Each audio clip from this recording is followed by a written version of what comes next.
everyone. Welcome to a brand new episode of the Lone Coat Mafia podcast. As always, I am the show's main host and frontman, the Reverend Godfather. And this week, I bring you a very, very, very, very special episode of the show. That's because we have not only a special guest that wanted to come in on the show this week. No, it's not Nick Hunt, with all due respects, because this is being put together on the eve of Fastlane. I don't know what's going to expect from the rest of the show, but I can tell you right this: if there's not an additional Fastlane thing added on to this episode, there might be one next. Please let me say, might be something next week in regards to Fastlane. So, that being said, this week I have a special treat, but I'm not going to let you know right now in this single introduction or intro aspect of the show, because I introduce him in the phone call that's coming up real soon.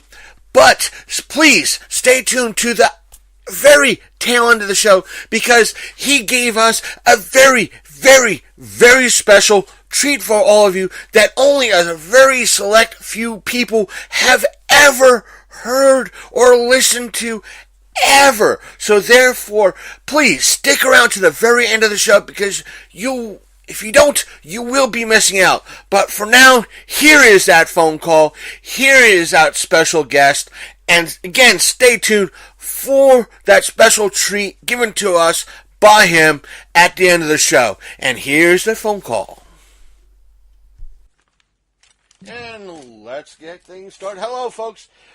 Special treat for all of you today. Not only do I have Quasi in studio, the one, the only, from parts unknown, known as Winchester, Virginia, Big Candy. Yeah, brother. But, I have a special, extra treat for all of you out there, direct from the land down under, known as Florida, and it's not Nick Hunt.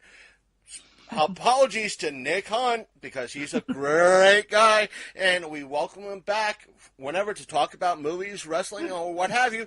But this time it's a special treat back to podcasting from Slacker and the Man. It is the one, the only, Michael Bay hating Dobbs.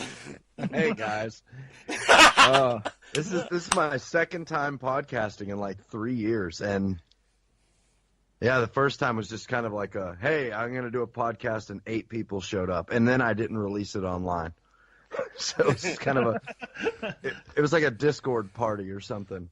Oh wow. And so you had a conversation with some people and nobody heard it. Yeah, pretty much. I had one guy in studio. He was just a friend of the show and an old friend, and he and I just bullshitted, and about 8 former listeners showed up, and we goofed off, and then I got lazy. I edited it, and then I just was like, I'm not creating a Podbean account just to upload one thing, you know. Well, check this out. You may have 30 people listen to this one. Watch it. Oh, shit. Yeah.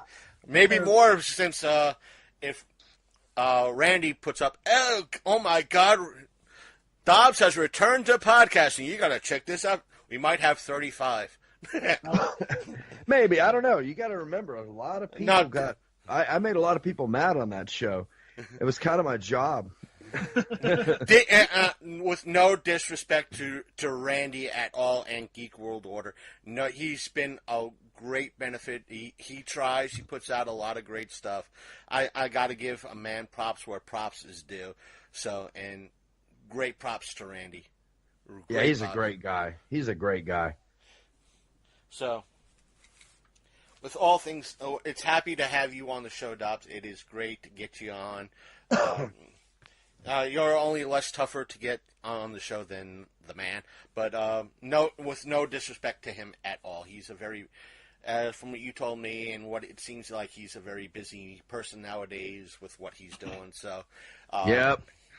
Yeah, that's the only issue. There's been everyone likes to suspect, what happened and everything, and the reality is boring.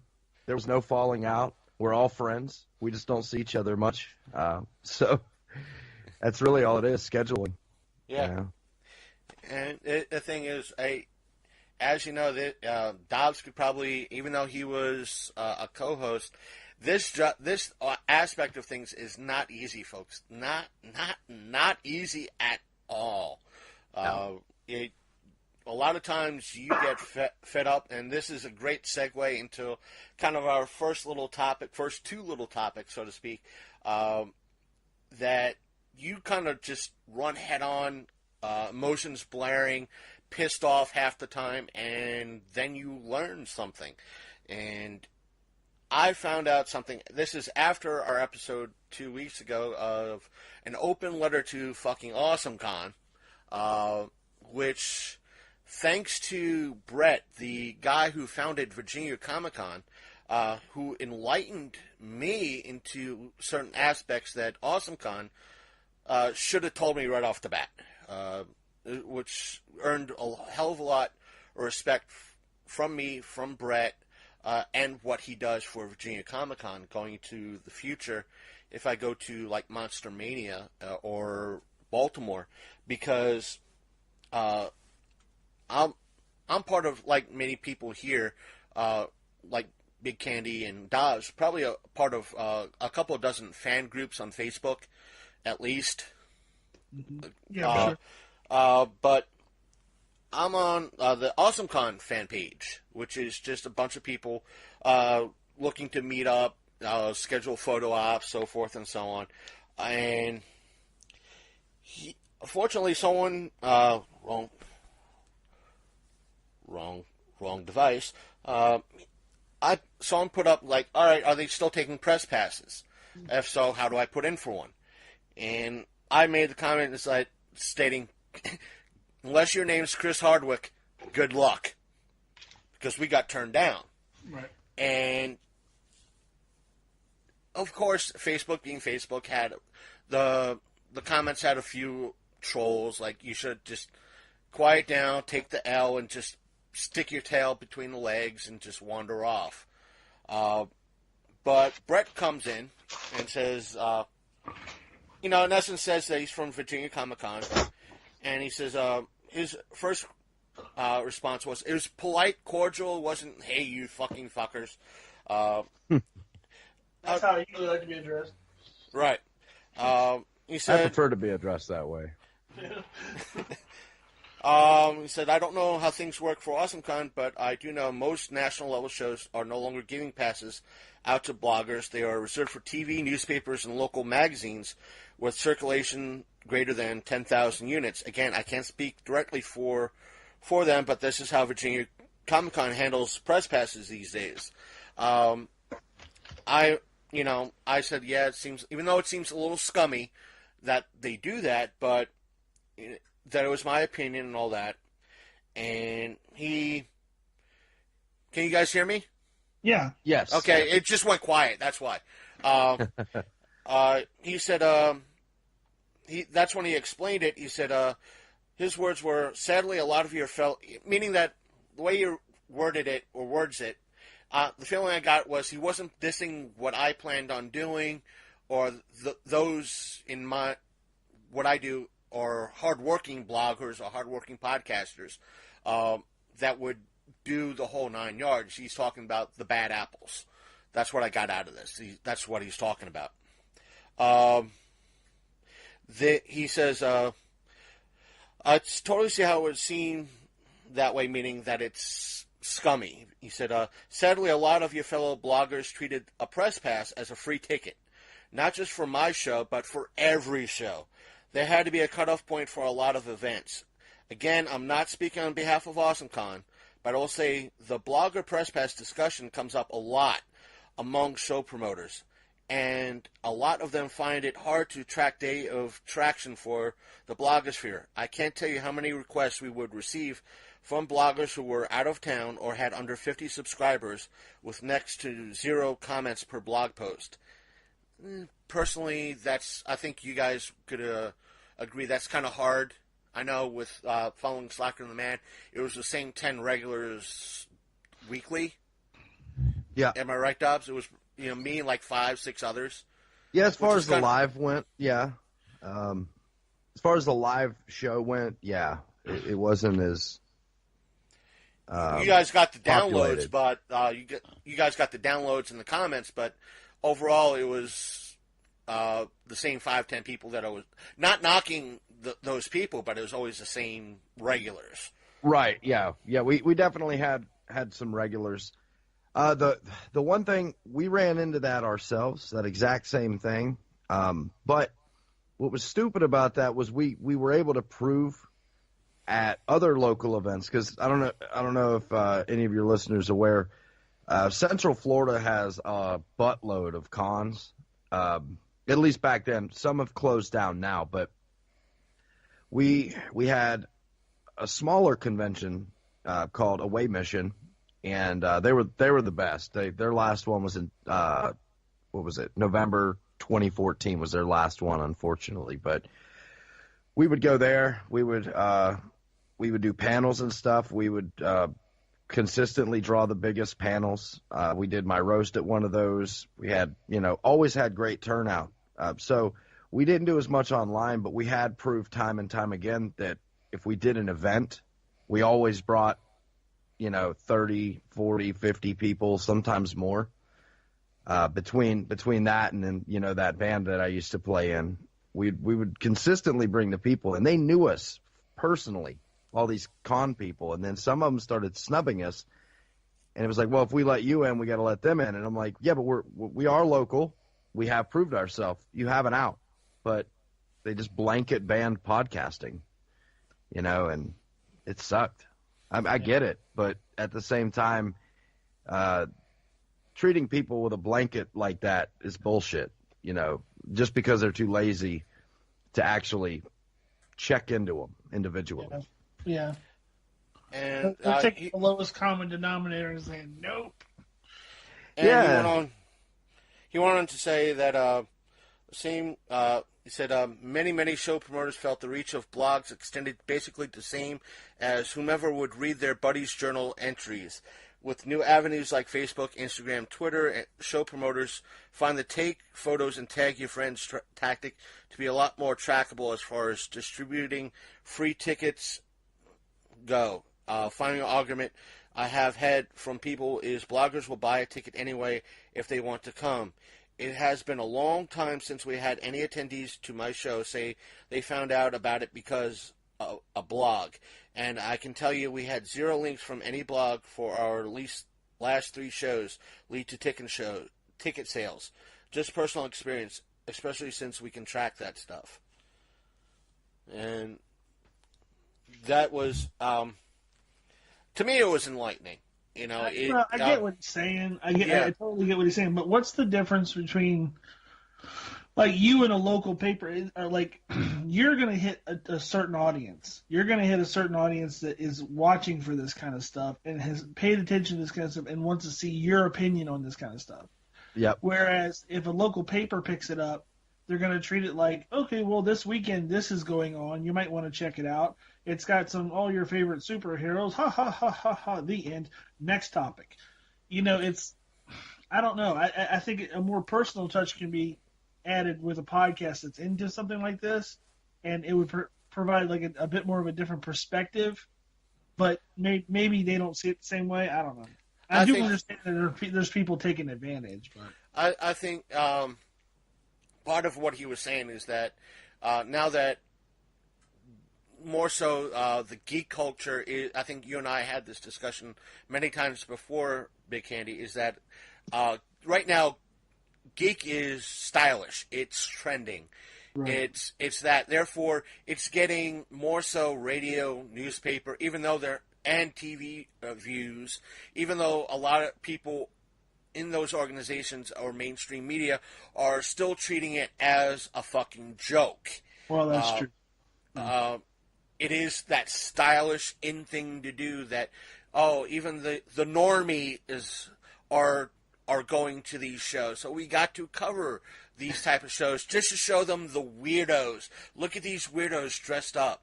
Not that someone like, Joe Colton or, Carrie Mae Cosplay are weirdos. They're wonderful people doing wonderful stuff, making wonderful outfits. Just that they treat these cosplayers like that crazy tinfoil hat person that saw a UFO in the sky. Hey, watch it. Right. And they figure that a lot of what I got from Brett is that these conventions are seeing that as more of an outreach because someone like DC 50 or the local Tampa paper reach far more people than whereas the Man in the Soccer and the Man show might have hit 3,000, 5,000 downloads per week in its prime, and yet a local paper could hit 20,000, 40,000 a day. Yeah. So they rather take that than someone that's only 5,000 per week. Yeah, but it's a far more bigger reach. What's really the risk, though? Giving one guy a press pass? I mean, I don't see it. Maybe I'm just not seeing it the same way you do. I mean, I get what they're saying. I totally get it. But where's the risk versus the reward where you're giving a guy a press pass? Okay, you let one guy in who says he's going to do a blog. He might do that blog. He might get a whole bunch more people interested. He might not. It might not even matter. So, you do it to like 50 people. You're going to have like 30,000, 40,000 by their numbers, people there that weekend. Who cares? Well, as we stated not last week, 2 weeks ago, that AwesomeCon's press pass page is, we don't want simply a review of our show. Mm-hmm. Well, that's fine, but I mean, you know what I'm saying? They can weed out all the people that are probably trying to get free passes. I mean, obviously, you have, a landing page. You have, listeners. You have, different types of media that you're subscribed to. You're doing the work. If you were just interested in, getting a free pass, you wouldn't be doing the work. You know what I'm saying? They could, if they weren't lazy, like Dobbs said, they could actually look back and see that you're doing the work. You're putting out a weekly podcast with all kinds of different content for the last 2.5 years. Yep. So, or what we ran into, and what I was, I talked to. I know a guy that ran a certain convention. I know him pretty well, or did. We would talk about stuff like that because he always gave press passes to us and to local podcasts and stuff like us. It'd usually be one per podcast, right? Maybe two. It depends.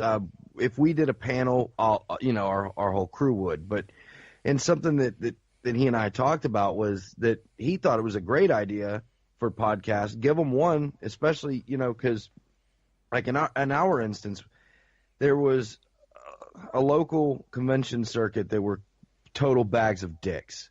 Really bad reputation amongst basically anybody that wasn't a celebrity already. Any musician, any podcaster, anybody. They were complete dicks. So we actually refused to ever talk about them. We refused to ever go to any of their things. They sent very disrespectful emails back to us when we applied for a press pass. But the thing was, it was kind of like, okay, well, if you wouldn't have treated us like absolute dog shit, maybe gave us an opportunity to purchase a press pass. Right. How about that? Maybe it's not even free. Let us purchase it.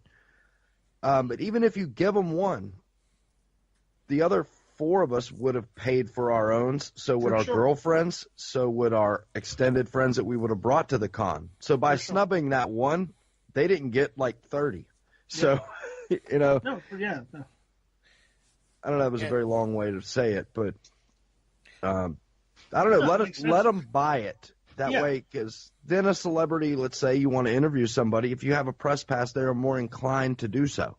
Or hell, even make them $200 or something make them some extra, so okay, I'm buying a press pass and it's going to give me an opportunity to interview a celebrity, or make it so that it's profitable.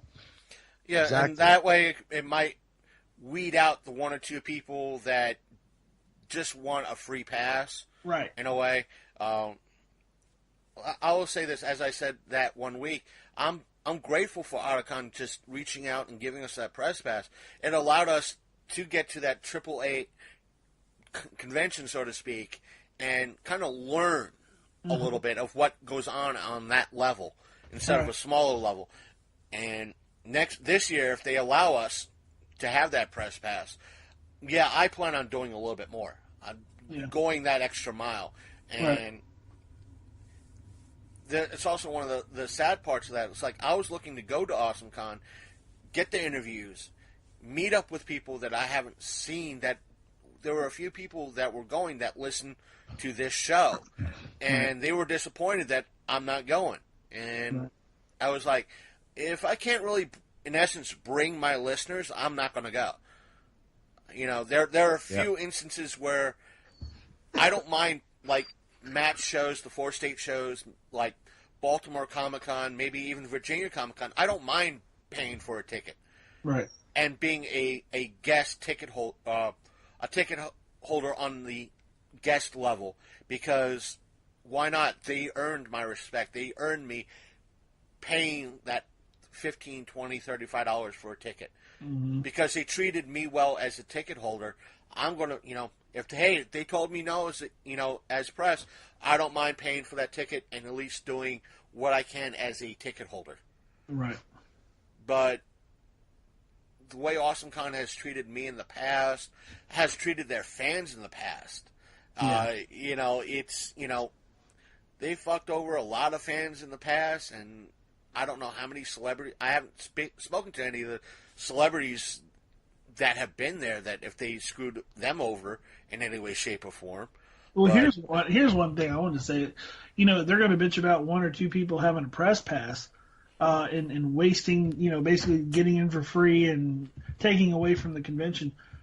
It's something that personally I have a problem with, but I know a lot of people don't. What about the cosplayers who don't set up like as vendors? They're just there and they're charging people money for photos. Yeah. Posing out in the lobby, and they're getting in the way, and yeah, but professional cosplayers are also getting invites. They're getting brought in. They're getting press passes. You're like, wait, but they count, but we don't. Right. Yeah, right. That's annoying. I get it though, like to a degree. They don't need us, which I'm not, in this market anymore. But I might come back. But to put this in perspective, going back to that Geek Chic thing. When I started going to MegaCon, I was kind of late to the game. I think I started going in like 2010, right? Something like that. There was like 25, 30,000 people. The last one I went to had 83,000 people. Wow. A lot of whom were just the chic crowd. They got the Walking Dead people on there, and then a bunch of I don't know what to call it, because we always called them mundanes. Yeah. The people who are just going along with the chic of it, the trendiness. Right. And it got pretty bad. I got interviewed at the last MegaCon I was at. I was dressed as Zap Brannigan, and I had a dislocated shoulder. Like that, I had just dislocated my shoulder like 12 hours prior. I'm getting interviewed for Channel 9 out of Orlando, I think it was. And they kind of were talking down to me. Oh. And I was just kind of like, I didn't give them anything usable. I never made it on TV because I didn't play along with them, Yeah. But they were insulting. I was like, yeah, that's the local media that you trust. That's the ones that you'll give a press pass to. The ones that are, looking down on these very people that are showing up to give you money. Yeah, for sure. So I don't know. And to kind of move along, there is something that I wanted to. It's on my the docket. There is something I would like to hear your response on, Dobbs, or your take on it. And I do appreciate your take on the whole conventioneering sort of side of things in regards to podcasts. I told Big Kenny about this little email. I think it was like last week, and he's familiar with it. I got an email It's one of those things I'm starting to experience, that a few people are getting in touch with me for interviews and to promote stuff and so forth and so on. And the email did not sound right initially. It almost sounded like, "Hi, I am a prince from Nigeria. If you so care to send cash, I'll give you $14 million. But it had that type of feel to it, like something's not right. And when I researched his website for this is an independent comic creator. His cast of characters, none of which had a bio to it. Everything wasn't updated on his site for over 3 years. His shop part of his site was down, not working. He had an advertisement for a hoodie on his front page that was $62. And some of his social media was not active. Hasn't been active in about a year or active at all. So I emailed him today saying, I'm sorry, apologizing for not getting back to him sooner, and that one of the main reasons why is that his website wasn't really updated, which means to you, like if I'm trying to sell you as a listener, who might have listened to our episodes, hey, go to check this guy's site out for this particular comic. I think you'll like it. It's all about music, this, that, and the other thing. And you go, and it hasn't been touched in like 5 years. How are you supposed to buy a comic? One of his issues. You know what I'm saying? Yeah. And his SoundCloud was more like a mixtape than anything else. So it was kind of very off-putting. And my response to him in regards to it was that that we're not, that the website provided no info on the characters and seems at times either outdated or not working. I told him, again, sorry for not, letting you know sooner, that I'd rather tell him this than instead of ignoring him. And I said, if anything comes up, please keep us in mind. And his response a few hours later was the following. Yeah, I'll read it for apology, so verbatim, that way you get an idea of how he writes his emails. Thank you for your apology. If we decide to visit your website show at a later date, you can reach out to us at some time in the future. While we are not sure what information you are interested in, the notations comic strip is published in print at the Culver City Observer newspaper in Culver City, California, and our Superpower Enterprises social media websites are updated daily and relevant. Now, I went back to his social media aspects, and especially the ones he provided. His YouTube, not a post. His Twitter hasn't been updated in a year, at least. His last Twitter posting was May last year, and it wasn't anything relevant to what he was putting out.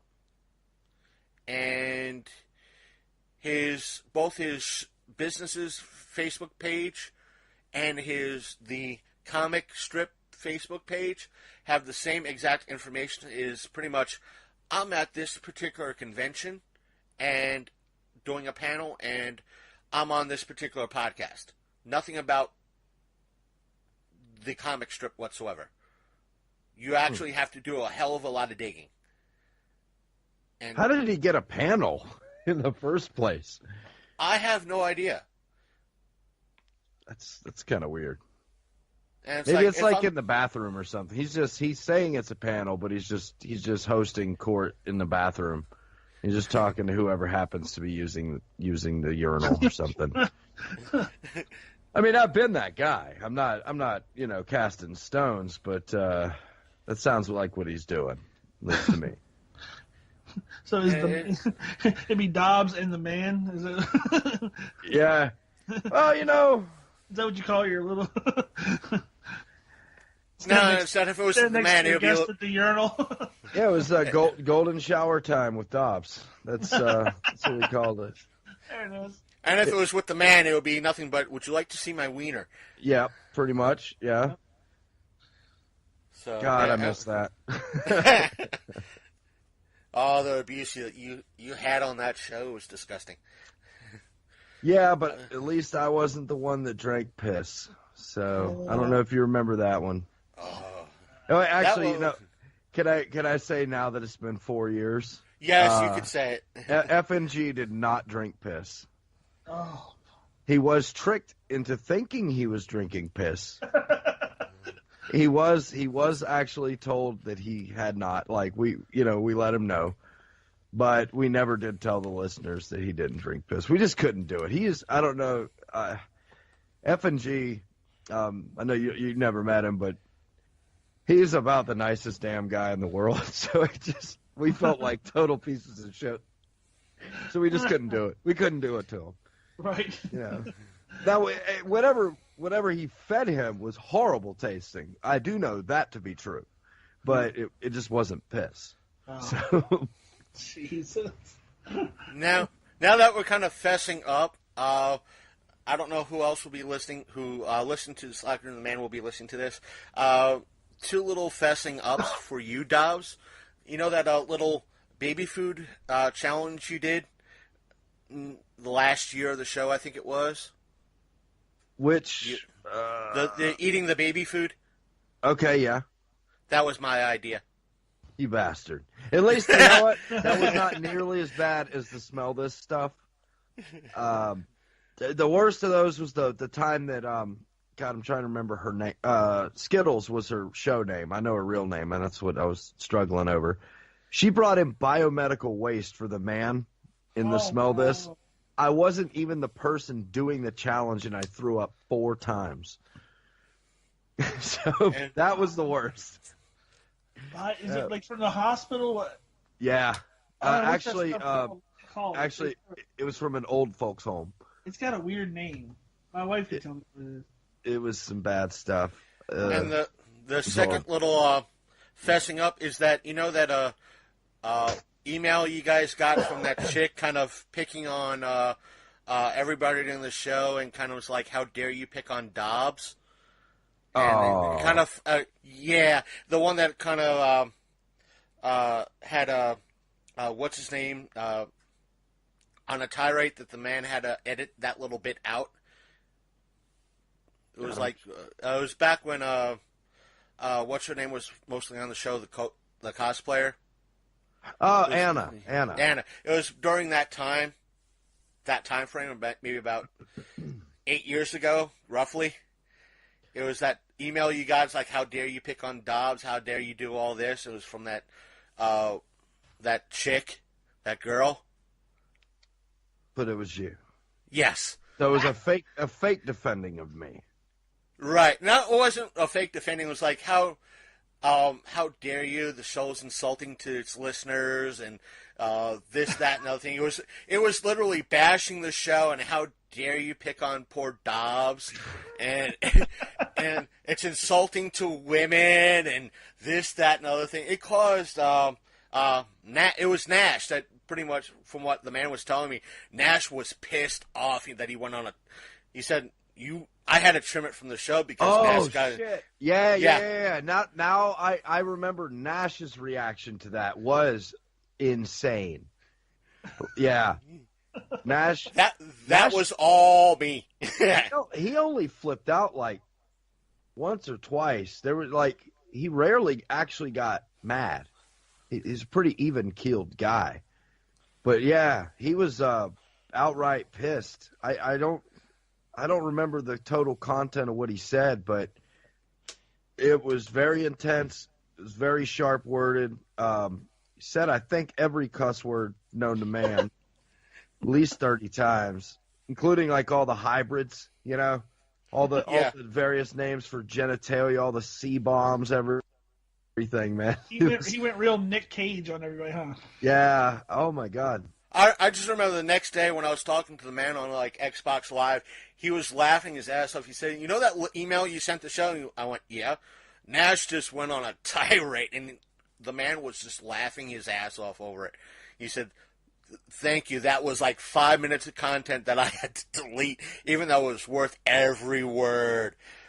It was just one of those. It was just awesome content. Yeah, there was only a couple of times where that happened. I remember after we were done, the man and Nash and me were sitting around and we were talking, and Nash was just kind of like, man, I don't know if we should leave that in there. And we kind of all discussed it, and we pretty much all agreed, like, yeah, we should probably pull it. It's entertaining, but at the same time, you know, it was very vulgar, but like it kind of sent. I think basically by that point he had calmed down and realized, you know, just me venting, I'm good now. I'd rather not be out there, you know. So, because I want to say he might have even like not threatened kind of threatened violence, like basically like if I find you, I'll kick your ass type violence, you know, nothing past that, but you know, it just kind of sent the wrong message. There was a couple times where we had to do that. Like I would snap too much or something, and he blurted out some shit he maybe shouldn't have blurted. I don't want to go back to prison. Yeah, it was just kind of one of those. Yeah, I had to do that for myself too a couple times. There's one. Hey, you know what? If I admitted that to Nash, I probably would have taken the punch to the face utterly and gladly. He'd have laughed at that point. Like if he'd have known, Nash could take a joke. He might have been mad, but then he'd have laughed. You know, it's kind of one of those. Kind of like what you did, like you bastard fucker, and just brush it off. Yep. I'd say my favorite way was, you know, we were pretty strict on the show about our real names for some reason, especially Ann. So anytime like I wanted something to not be on the show, I would just keep dropping his real name, and he would have to remove it. Because we used Audacity and we only recorded in on one line, so he couldn't just delete what I was saying. So, like when I record here, everybody's mic is recorded independently, so that kind of shit can't happen. If someone started like yelling my name repeatedly, I could just delete that out. You know, it's not mixed in. But that was those good times. And the other thing, this is mostly for our listeners. I think I might have started a war between us and the local paper. Those motherfuckers. Basically, this was, as of this recording, Friday. The Fartensburg Urinal? Yes, the paper that's only good to line cages of birds. And and kitty litter boxes. Basically, yesterday, Friday, they put not Friday, might have been Friday, it wasn't Thursday, it was definitely yesterday because it got me freaking pissed off. A full half-page article, front page, about a podcast starting up in Charlestown, West Virginia. It was nothing against them. As a podcaster myself, I have nothing against what they're doing. It's a serial-based podcast, aka story-based podcast. But the aspect of they committed a full half of a front page, the top half, nonetheless, to these people. Oh, I was hot. Oh boy. Oh, you want to hear my response to the paper under the show's name? Yes. I didn't hear anything back. I said, listen, I'm the OG here, motherfucker. I wish, that's pretty much what I said. And it's under the show's name from Facebook. We've been openly promoting our geek-related show for over 2.5 years with flyers and various outlets and events around town with not a peep or a question from you, the Journal. Now we have no gripes with the folks from Sky Almanac, the one that they were featuring, and wish them all the best. Now that brings up of why we may be mad. Why were we never contacted? Was it because of our name? If so, why not call us out? We welcome you and any reporter from your organization to do so, openly, on our show to boot.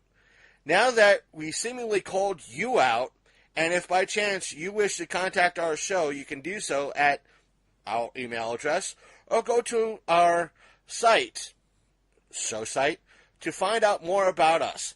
Ignore us if you like, but we shall grow and put out great content with great people. Sincerely, the fine folks at the Long Coat Mafia Podcast. Nice. Short and to the point. Short and to the point. And I did not hear anything from them. Those fuckers. Of course. Well, by the way, print this episode doesn't like internet people. Right. That's long and short of it. Yeah, and after I'll bet you last $10 it's somebody that they know, and that's the only reason it made the paper. Probably. It's a cousin, an aunt, or a cousin, nephew, brothers, sisters, uncle, nephews, twice removed. And yes, I'm trying to do a Spaceballs reference. And by the way, because my lack of sleep last night and getting home a little bit late and doing a wonderful, and I mean that in a sincerely nicest way, a live stream with Sasha, the Princess of Darkness, on YouTube last night, getting to bed about 4 a.m., I did not sleep well, and therefore this episode has been brought to you in part by Mountain Dew Kickstarter, and fine folks at Arizona Iced Tea, who continually sell their iced teas for 99 cents, 50 cents at Walmart in the local Martinsburg area. Thank you so much. And $3 in England because they have a tax on tea.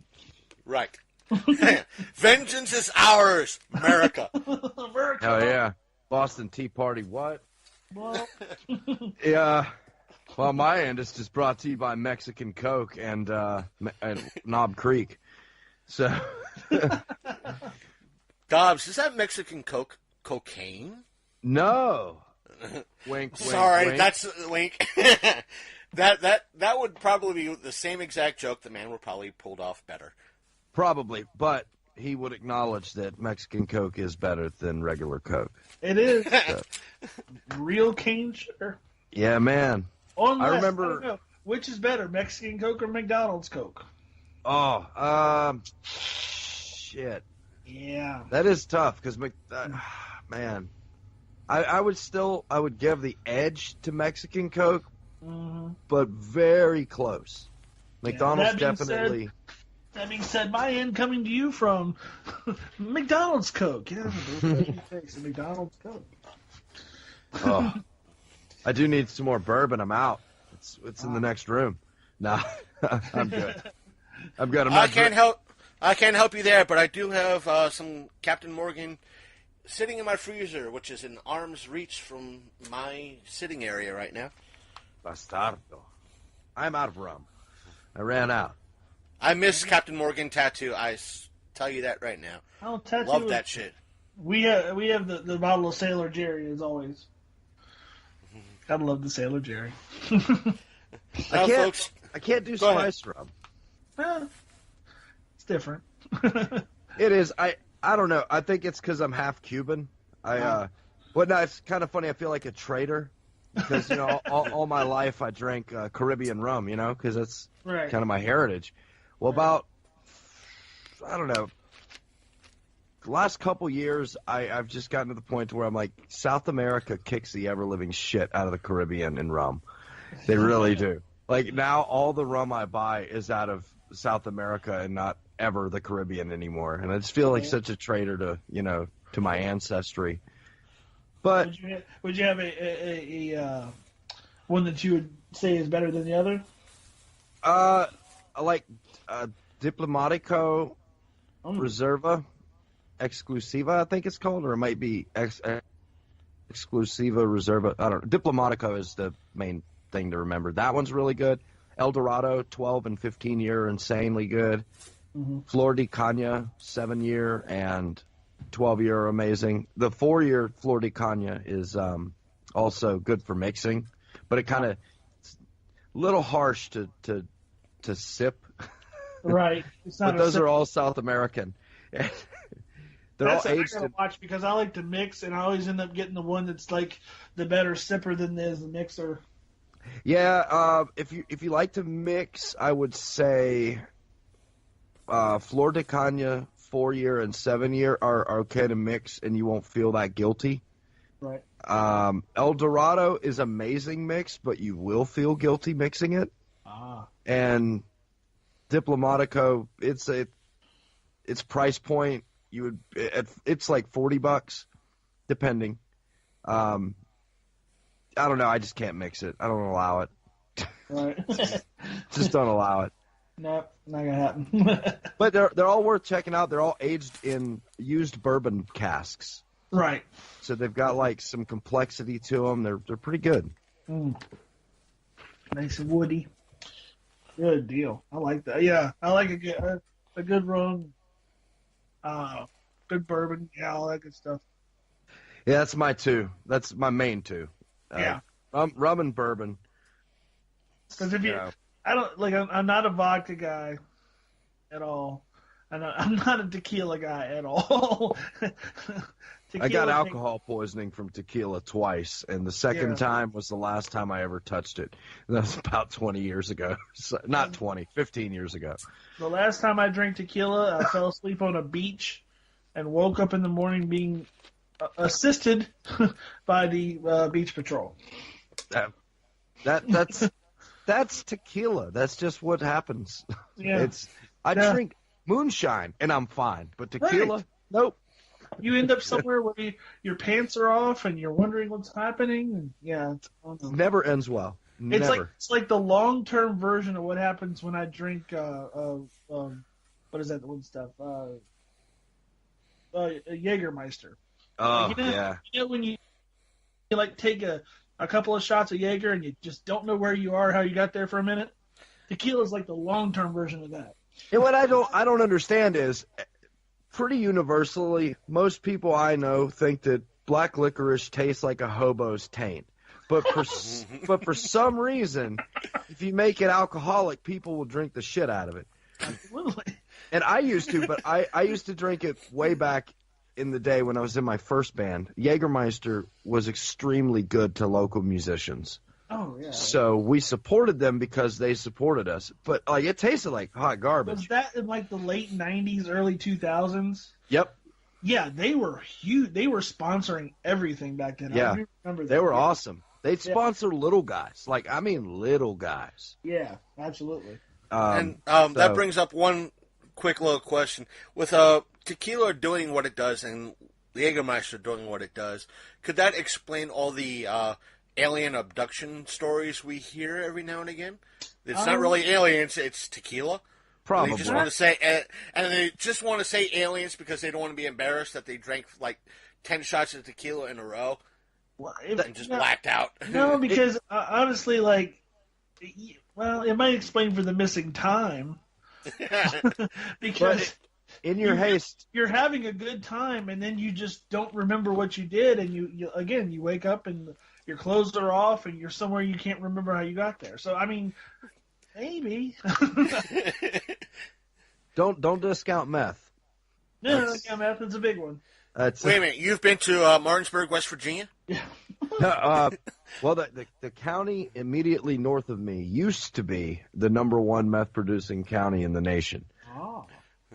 But Fancy. I think they're out of the top 10 now. They did not like being at the top of that list, so they have battled that pretty hard the last decade or so. And West Virginia just gradually took that top 10 so easily. Speaking of meth, and I know possibly both of you watched Breaking Bad, right? Yeah. Oh, yeah. Okay. So something I just learned, I don't know if you knew this, but did you know that the Heisenberg universe is the same as the Walking Dead universe? I had heard that. They referenced the blue meth that he was making in Walking Dead. I did not know that. Did you ever see like the fake Walking Bad posters? No. Where it just shows, it's really offensive. It just shows Walt Jr. with his crutches running away from zombies. It was so terrible. I mean, that's amazing. but it was brilliant. No, that's amazing. Let me guess, Big Candy, you're going to be looking it up right now. Yeah, there's one on Amazon or eBay. It's getting ordered. That's hilarious. No, yeah, I thought that was an interesting thing that I just heard maybe like a couple of days ago, and that somehow that was the reason why this had all happened, and the reason behind The Walking Dead. I'm sending that to Rev right now. Awesome. It's pretty clever. I definitely enjoyed it. It's one of I like fucked up stuff. In all honesty, the more screwed up it is, the funnier I think it is. For sure. You have to. It sucks that you have to justify that because of the PC culture we live in today. But yeah, I love fucked up stuff. It's hilarious to me. Yeah, exactly. I will never be PC. I won't go out of my way to offend anybody, but at the same time, the stuff that makes me laugh is offensive. Of course, yeah. At least offensive to some people. You know, I want to order this poster, and I want to get it signed by a couple of Walking Dead people. That would be amazing. I love that freaking poster. I want to get it blown up and put on my wall too, next to my sweet "Never Too Young to Die" John Stamos poster that I'm sitting next to. Now I want to go to AwesomeCon and see if Michael Rooker's going to be there on Friday to get it signed. You know, that would be fucking funny too. He might sign it. I was gonna say he's probably seen those. He has to. I'm willing to bet. Cool he's a real. I'm willing to bet he signed a bag of chocolate covered pretzels. Yeah. Oh. That's the one that would get me. But no. Yeah, that was gross. Oh, I cringed so bad when I watched that. I've got the weakest stomach ever. And speaking of which, 2 notes. One, a buddy of mine that me and Big Candy know went to a Wizard World where Kevin Smith was and had a bag of chocolate-covered pretzels signed by Kevin Smith. Whether or not that bag is opened and eaten is, I don't know, but it is. He actually did that. Got a Nestle's bag of chocolate-covered pretzels and then had it signed by Kevin Smith. This was 10-plus years ago at Wizard World. So, and secondly, what are you guys' thoughts on? I don't mean it in a bad way, any way, shape, or form. Kevin Smith's heart attack that happened recently, and sadly. Yeah, it was crazy. He survived. He survived graciously, and I think he came out saying that he didn't want to die with, because he wanted to do another Jay and Silent Bob movie, and he didn't want that hanging. He didn't want just yoga hosers being his last film. I didn't think it was that bad. I mean, it was all right, but yeah, no. I from what I read, if he's telling the truth, and it sounded like he was, the fact that he kind of reflected on his life and said, "Well, I've had a good run, whatever," and he kind of accepted it. I thought that was pretty. Yeah, I watched he did a 20-minute video from his hospital room. Mm-hmm. I watched most of that. It was pretty cool. Yeah, he was pretty calm. Yeah. Obviously he doesn't want to die, but right. The fact that I don't know, it's hard to even explain it. I thought he was in great spirits for having almost just died, So hopefully we'll get something new out of him. Well, I think he's already said he's doing some other stuff, and he used it as a pretty big reflection point. Hey, if I'm going to do this stuff, I need to do it. So I think you're probably going to see him start cranking out a lot of stuff. I mean, he already did with Scott Mosier. He already did a new Smodcast that just came out this week, and then he revealed that Mosier is doing an animated Grinch movie for the end of this year. Which I've been hearing has some negative feedback already. Of course. For some ungodly reason, which is nothing new in Hollywood and the fandom. Don't care. And I don't know if we covered this in the past, Big Candy, but I know you wanted to talk about Stan Lee, so I put that on the show notes with his recent bout of pneumonia. And it kind of ties in with Kevin Smith in a little bit, because I've seen reports that Kevin Smith is concerned about Stan Lee because recently Stan Lee's personal assistant has had a lot of hashtag #MeToo stories come out about him, right? As well, and he quit the Stan Lee camp. He just up and left because of these stories. In essence, with Stan Lee at his age, bless his heart,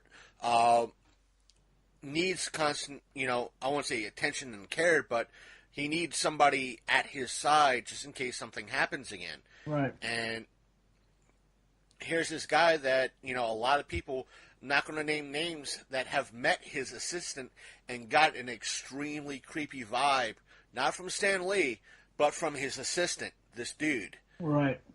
And again, it could be somebody just wanting his money, somebody wanting to pull a little bit of fame off of his fame. The stories could be true. I don't know. I don't know the guy. I know his, right. I know his legacy. I know why I like him. But as far as all that other stuff, like I said, and I told you this when we talked about it, the Me Too movement has gone way too far. And they dig up stuff from people's past that probably was, I hate to say it, more acceptable at the time when it was happening. But again, nobody stepped forward when it was happening, so why bring it up now? Hollywood. Yeah. So that's all I'm going to say about that.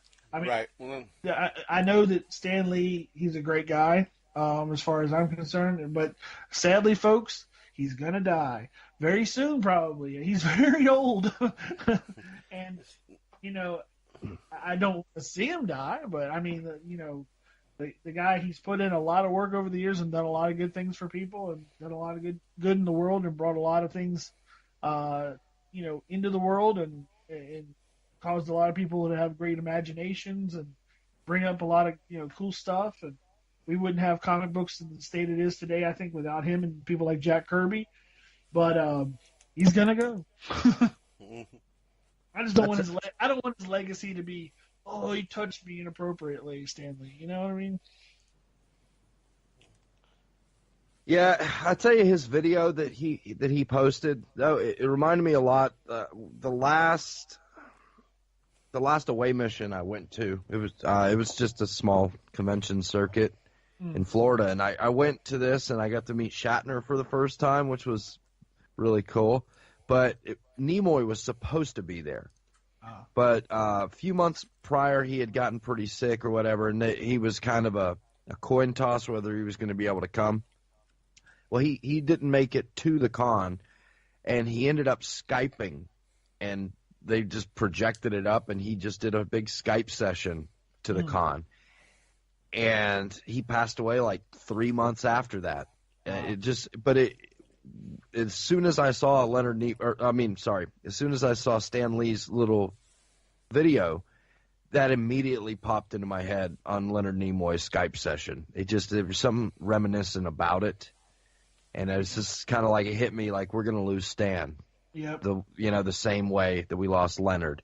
Yep. But as being the true entertainers that they were, to the end, they were still about the fans. Oh, and I think it's so amazing, like guys like them, that have been so accessible to us and made themselves so accessible to us, even into their 80s and 90s. Right. I mean, like people like him and Kevin Smith and one of my other personal heroes, Mel Brooks, and my wife. Mel. These people are on my heroes wall right now. I'm looking at them. I have pictures of all these people and Alex Ovechkin, but that's personal. No, hell no. Steven Stamkos, man. Come on. See, my son, I'm a Caps fan through and through. My son's middle name is Alexander. Let's put it that way. No, Ovechkin, he can fucking play, man. He can play. That's my dog. He is, and he was so nice. Not his rookie season, but his second season. Me and my wife I took her to her first game when we were still dating, and he stopped. We let all these other people go in front of us. Sign. He was on his way out of the stadium. He went out of his way. He said, "Come here." We walked over to his convertible, and he signed everything we had right there. Wow. Super nice dude. Super nice dude. You see that a lot of the hockey players are. I know. I mean, I live about an hour 15 from where the Lightning play, and all those guys are constantly out in the community, like doing charity stuff. But they're accessible, more so than NFL players. They just have a little bit lower key to them. Yeah, and like you constantly hear stories about those guys. Just going out. Like you'll see them at a bar, and they'll buy everybody drinks. They'll sign everybody's stuff. And you're like, that's fantastic. They're just good dudes. Yeah, totally. But yeah, that's my wall of heroes: Alexander Ovechkin, Stan Lee, Kevin Smith, Mel Brooks, and my wife. And almost lost 2 of them this year alone, and it's kind of scary. And Mel Brooks, he's not looking good either. No, I was wearing a Mel Brooks inspired shirt yesterday. Yeah. It's it says the sheriff is near, and it's got it's got a picture of that dude with his telescope. It's my favorite shirt. Nobody has gotten mad at me for wearing that shirt yet either. Because they probably don't get it. Oh, a lot of people get it. Oh, really? Oh, yeah. Well, I live in rural Florida. If I was in a city, maybe not as much, but being that was a Western, right? In a rural area, people like Westerns here, especially a comedy Western. Right. Oh, yeah. That's hilarious. I've never seen that shirt before. That is hilarious. Oh, my gosh. Yeah, favorite shirt ever. Now I have another shirt I want. For sure. Oh, my gosh. Yeah. I also have See how many people in this area get it. I have a Robster Craws shirt, which that's one of my favorite movie lines ever, was Revenge of the Nerds. There's, what the fuck are Robster Craws? Which I used to say that on the podcast all the time. Right. And about once a month for like 8 years, I tried to find a Robster Craws shirt, and it never existed. But I literally checked every month. And somebody finally made one. It said like lambda, lambda, lambda, and all that on it. So I got that one. And I have yet to offend somebody with that one.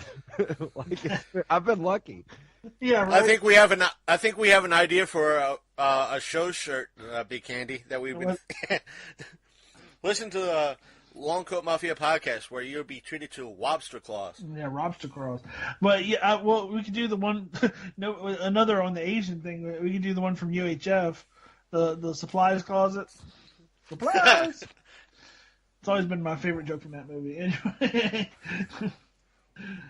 I just sent you the link to the shirt, so if you do want to get it, it's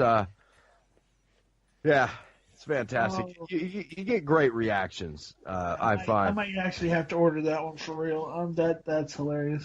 I am a T-shirt fanatic. Right. That's all. Like, I spend ludicrous amounts of my money on ridiculous T-shirts. I always have, like, for 20 years or so. Or I'd make them myself. Right. I'd make ridiculous ones. That's just something about it. They're good conversation starters, Oh yeah, of course. Yeah. Well, I used to do a lot of shirts. I just went to kind of just wearing black shirts after a while, but I used to have a ton of like just funny like weird shirts. But I might have to order this one. It's too damn funny. I just found it on Amazon. The closest thing I got to offending somebody. Do you remember Chris? Rev. It don't matter. Okay. It don't matter. Oh my God, the cat's out of the bag. Do you remember Lorenzo or Lo? Yeah. From the chat room. He jokingly said, "That's not what it says," like on my Facebook wall, really big, when I was wearing that shirt. But I know for a fact that's one of his favorite movies, so he wasn't actually offended, but he was acting offended. Right. That's the closest I got, I've told people if you can make a overly large gun-carrying African-American person laugh over a certain joke, you got away with it, and you in essence have permission to say that joke. Because you have that type of person laughing at that joke. Well, that's Low. He's like a 350-pound armed black guy, and he gave us. I don't know if you remember on the episode we talked about it every now and again, but he gave us cards with his picture on it, and it says, "It's okay, I have a black friend," and it's got little punch. It's got little areas that you punch out, like it's marked. I was like, that is the funniest shit to me ever. He just shows up one day and he's like, got him. He's like, I give these to all my honky friends or whatever, Dude, it cracked me up. I carry it to this day. This was like 6 years ago he gave me this thing. I still carry it. Oh yeah, for sure. It's still the best thing ever. I had that fall out. It was last year. I was getting my oil changed, and it fell out onto a counter. And the person at the counter saw it and just started dying. And I went to try to get it back, and they're like, no, hold on. And then they like called like 3 other people over. And I was like, God, I'm going to get my ass kicked over this. I just know it. But fortunately, everyone thought it was hilarious. Right. That is funny as shit. So once you punch out all the little punches, what do you get to redeem? Yeah, that's what he said. That it was anytime you say something that could be deemed racist, you got a strike. That's what they really were. They were strikes. There were strikes. Okay. Which he gave. Mine has 1 punch in it. Oh. Because I said he looked like Uncle Phil, and he does. It has nothing to do with the race. He looks like. He just stopped to look like Uncle Phil. Okay. He looks like if you cloned Uncle Phil and Rick Ross. Oh my God. Like together. He's exactly in between them. That's exactly what he looks like. Greatest guy ever. Seriously. Oh my God. And that's the thing. It's like, that's my standards. Like, that's like, geez, I wonder, and he's deathly afraid of clowns. And it was like, oh my God, when I posted up that Stephen King's It little video that Pennywise could dance to anything, I'm like, oh my God, I forgot that I got low on my friends list. And all of a sudden, the haha smiley face pops up and it's like, whoa. I'm like, oh, all right. All right. I got a free pass this time. Oh, the clown thing is legit. That'll turn him into a little bitch. Like, no, you don't understand. The man at a horror convention sent a team of people dressed as killer clowns to follow Lo around the whole time. Yeah, I remember this story. Lo had to go to the man and tell him, stop it. Oh no. Yeah. Well, that's the last thing you want. You're gonna play on somebody's phobia, which is irrational to begin with, So it wasn't just like him playing around like, I don't like clowns. Like he really was dead. No, he really is. Yeah, like legit. He has a phobia, a genuine phobia, not just clowns scare me. No, it's like It's a little past that. Like me with spiders. Or electricity, or hospitals. I have a lot of phobias, actually. I'm a basic bitch. A lot of ores in there, man. Yeah, and ladders and heights in general. Yeah, I got like 30 phobias, I think. So an electric spider on a ladder inside a hospital, would you just die? Oh, doo-doo spray everywhere. I'd pee my pants. It would be bad. It would be very bad. There'll be gasoline in a fire. Yeah. I would just melt. I melt from fear. I can almost see me now visiting Tampa Bay and the Tampa area and seeing Dobbs. Hey, Dobbs, look, a light switch on, off, on, off, on, off. Oh, I can handle that. It's just I've been electrocuted before. Oh. Not like it didn't stop my heart, but it hurt really bad. And yeah, I've been there myself. And screwing in a light bulb, standing in a puddle of water. Oh, yeah. Yeah, mine was a non-properly grounded security system when I worked at Sears.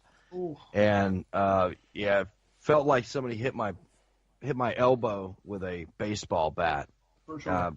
Really, that was just, and I was already kind of afraid of electricity, but after you get like a jolt like that, and then they kept trying to make me go to the hospital, and I was like, no, I'll just call a doctor, I'll just call the hospital, and they're like, no, you really need to calm down. I'm like, look, if it was gonna kill me, it would have stopped my heart when I got shocked. Really, what's the point of coming? And they're like, well, we're gonna monitor you, blah blah, so. I don't know, just cover your ass thing, I think, but I refuse to go because My other phobia is hospitals. So I'm like, I'm not going from one phobia to the next one. Just Sons so- of bitches, you know. It's so fucked. To kind of move things along, to go with a added topic for this evening, recently, within the past, I don't know, week or so ago, if not a few days, a trailer was dropped for the Karate Kid spin-off movie, if you kind of want to call it that, called Cobra Kai. Is it a movie or a series? I got the impression it was a series. It's a TV series. It's a TV series. I've got it up on IMDb right now. That's very interesting. I'm all about it. Like growing up, I don't know if you guys grew up. When I grew up, I'm 38 years old, but I know Chris, he did, but Yep, 35. 30, okay, so you're in the range. When we were in elementary school and middle school, man, Karate Kid was the shit. Oh hell yeah, Right. dude. Hell yeah. So Pat Morita in the first one, he is one of my all-time favorite characters. for sure, Loved Miyagi. yeah. Even though looking He back, inadvertently picked up life lessons from that movie. I don't know about you guys, but you know. oh for sure. Hell, I took karate when I was that age. There you You know, go. it was- I think we all kind of did. It's like, why am I painting a fence? No, now kick this. Do a couple of roundhouse kicks now, kid. yeah, do a bunch of push-ups on your knuckles, you little bastard. You know, it's like, oh. Me and my friends just went out in the backyard and kicked the shit out of each other. That's about it. That's always good, though. Between that, Oh, you between that and the wrestling, man, we were fucked. Or you get that one teacher, if you could dodge a wrench, you could dodge a ball. Fucking movie. But Now, I will say this, as a general rule, for those that don't know me, as a general rule, I am almost always against remakes, unnecessary reboots, yeah. very, very, very distant sequels like this. As a general rule, don't like it. Right. I definitely have an exception on that for this one. There's something, it feels right to me. It does. It looks like to me they're doing it the right way. It looks almost like they're going to expand on the lore. They're going to bring you up to speed with the characters, kind of thing. You know, like what happened to these guys.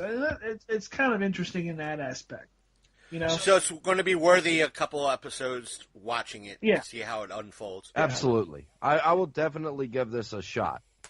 For sure. I'll watch the whole first season. And to me, it looks like they really did a good job, like with the cinematography and stuff. Like it looks like they got the right feel for it. The fact that like you got Ralph Macchio in there doing, you know, he's reprising his role as, you know, Daniel's son.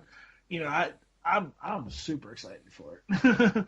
That son of a bitch, he looks great. Like He does. He's older. He is older than Miyagi was Yeah, in the first movie. he's He, like in he is 50. aged so well. He looks 30. That Yeah. bastard. Like, But he yeah, really, when I realized that, I was like, he's how old? 50 what? yeah. He just doesn't look it. Well, the guy that the opposite, the guy that's going to be running the Cobra Kai, he was at a show we were at. I can't remember his name ever. William Zabka. William Zabka. Thank you very much. He was at a show, Monster Mania. Was it 2 years ago? 2 years ago we were at, and he looked fantastic. I mean, like he looked like he could just jump right back in the movies and play like, you know, any part. You know what I mean? And he's older too, but like Yeah, I've got him pulled up. Yeah, he's 53. wow. Holy cow. And Ralph Macchio is 57. My God, he's almost my parents' age. What? That is nuts, man. Now here's the kicker, folks. I was looking up Bill and Ted and I know it's not related, but I was looking up the Bill and Ted movies. Believe it or not, during that, Keanu Reeves was like 35. Really? Oh. Yeah. Holy God. You just never would have known it back then, I guess. That's weird. Right. That's funny. They were supposed to do another one of those too, but I don't. Are they still doing it? Is that still in the works? it's still like we're planning on doing it. We want to get it done. Hopefully, somebody will pick it up and run with it. But that's the kind of thing with movies nowadays that you have that. Oh, we did these movies like 15 years ago. Let's do another sequel right now. Yeah. Let's do a number 2 or a number 3 or let's do a prequel or a sequel sort of deal. Yeah, it's kind of like that RoboCop one that you were talking about the other week. Right. How they're going to just pick up from the original like 20 some odd years later. Well, they're planning on doing that with Terminator as well. They're going to ignore everything past 2 and reboot it, in essence, reboot it from 2. From 2? Yeah, from what I heard. They've done that so many times, though. I mean, honestly, like Sarah Connor Chronicles was like, I thought that was like a decent telling. I don't know how to, you know what I'm saying? Like, as far as like getting into the story, like I don't know, I didn't really like the Salvation was okay. 3 was terrible. Yeah, I really didn't like Salvation at all. Like I liked it the way it looked, but I didn't like the story. You know what I mean? I liked how gritty it was. I thought that anything where it's like the future with the Terminator stuff, I really think is cool. But like I just didn't like anything like about the storyline. And thanks to the last one that was out a few years ago, I don't watch trailers anymore thanks to it. Yeah, I quit watching. I haven't even watched the trailer fully for this Cobra Kai. I avoid anything I want to see at all. I avoid everything. It's because they ruin shit. They'll ruin half of the movie in the trailer to get you to see the movie. That doesn't make sense to me. That's true. Right. It looks to me like there's a kid in it, like that they're training. Like he's got the one with the mohawk. I don't know if you saw that. It looks like he's the one that is going to be like the new Karate Kid, or maybe even the bully. Who knows? Because it's Cobra Kai.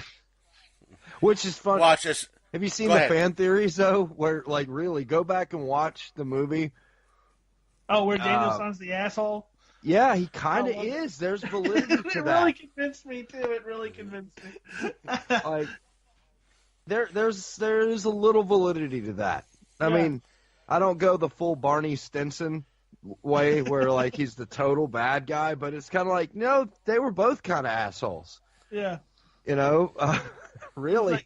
I like the one where he said, here he is, like months later after all this stuff has transpired, trying to smoke a J in the bathroom, and this little shit dumps water on him unprovoked. I was like, that's. And then the child beater, Mr. Miyagi. Yeah, there was. I mean, it was a little bit hyperbole, in there, but but there was a little bit to that. You know, if you go back and watch the movie with that in your mind, you can draw some of those conclusions, really. Absolutely. He was not innocent, And watch, as soon as they re-hit Netflix, they're all going to have a English description track put in. Yeah, oh God. Oh, Dobbs, have you run into this yet with Netflix? No, I haven't been watching Netflix the last couple weeks at all. Oh my God, Dobbs! You want something horrible? What are your thoughts on 300, the movie 300? I liked it. Did you like it? It was entertaining. Watch it with the English description track turned on.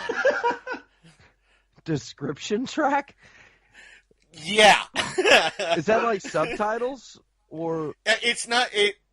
Instead of subtitles, you get subtitles with it, but you have a guy, everything that's happening on screen, the guy is describing what's happening on screen. Oh, like he puts his foot on his chest. This is Sparta. So it's for the blind. I don't know who it's for. It would have to be. He's describing it to somebody? I want that job, dude. Right? The worst one I've come across was the only dubbed version of the movie was the Full Metal Alchemist live action. the only dubbed version was the English description, and it was on like a 2-second delay. Oh. Both sides, the same track. It was either they would describe something that would happen within 2 seconds, or it will describe it 2 seconds after. Now, see where you could really make money with this is if, like, with GPS systems, you could get the celebrity descriptions. So then you could have, like, the Snoop Dogg version, just English description. Be like, oh, this dog kicked this motherfucker in the chest. Oh, shit! He just fell down the hole! I think... Screw that. I want to hear an Ozzy Osbourne version. This is Spider-Man! I think that anybody that reads those should have to be at least high and or drunk. Preferably baked, like, because like I don't smoke, but I think we all have at least one friend that, or at least sometime in our life, that smokes a little bit too much, and then they describe things in a very peculiar but entertaining way. Yeah. I think that a high person, that would be perfect. A high person for English descriptive. So yes. That's an option. We need to write Netflix and see if we can get this to happen. Like high to the slight point of paranoia too, because that always makes them a little bit more entertaining to watch. You know, this is an idea for an all new podcast that you could just play along with your favorite movies.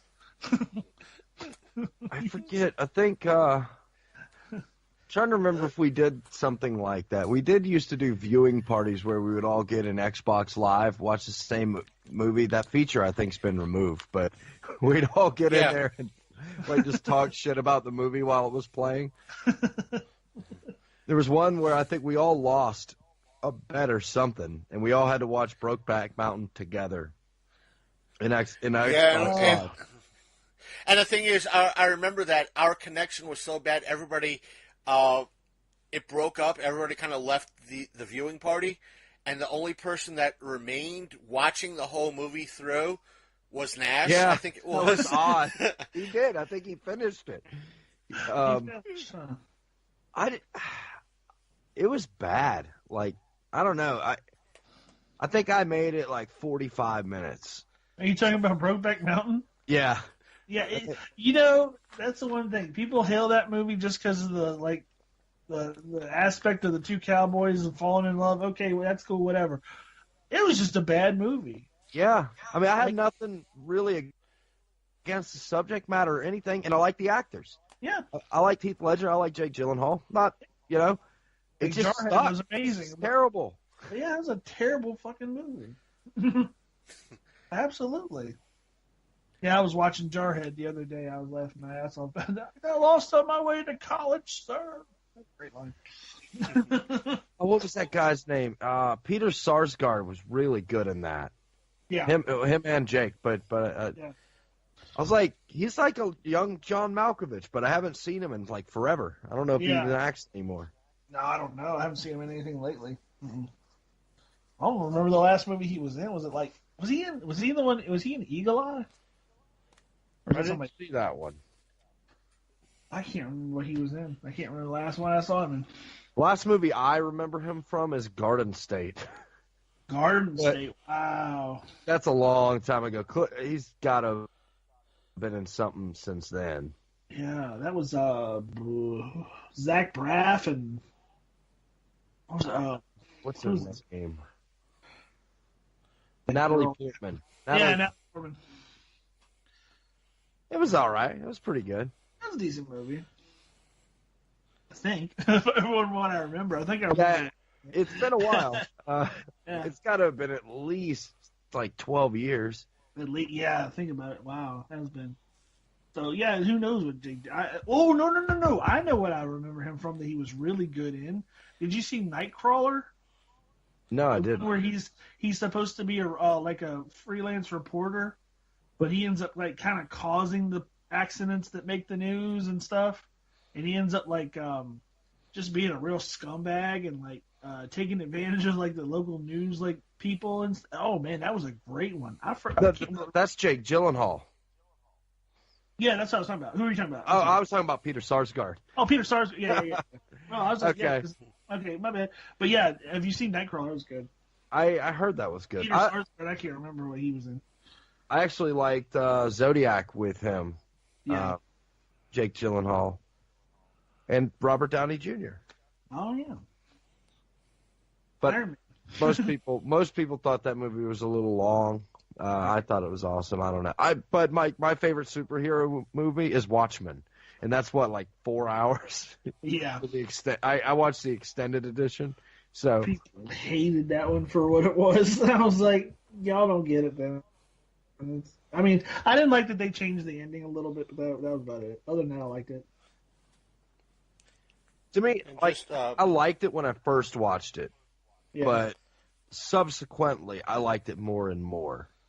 I didn't love it at first. Now I love it, but What, Watchmen?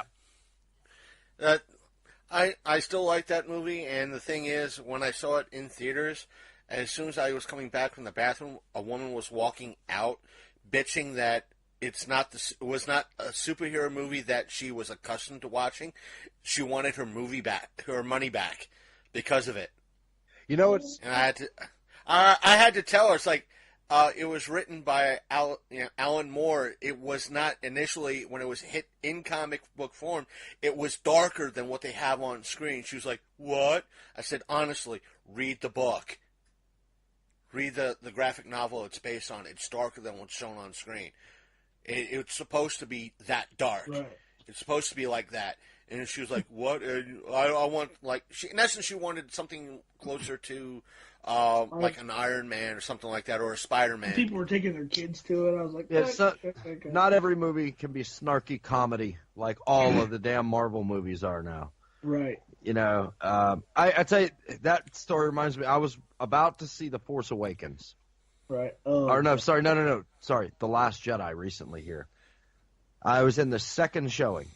Right, so I walk in, I'm going to the bathroom before I go into the thing, right? Yeah. And some guy walks in with, actually it was a couple guys, they were talking together. But this guy's like, back in blah, blah, blah, I went to a Neil Young concert. And I'm like, who starts a conversation with that, right? He's like, Neil Young came out, he was so fucking wasted that he sat down at the piano, he played like a minute of a song, fell off the stool, got up and left, and this movie was worse. And I was like, oh, Jesus Christ. So I heard that right before I walked into The Last Jedi.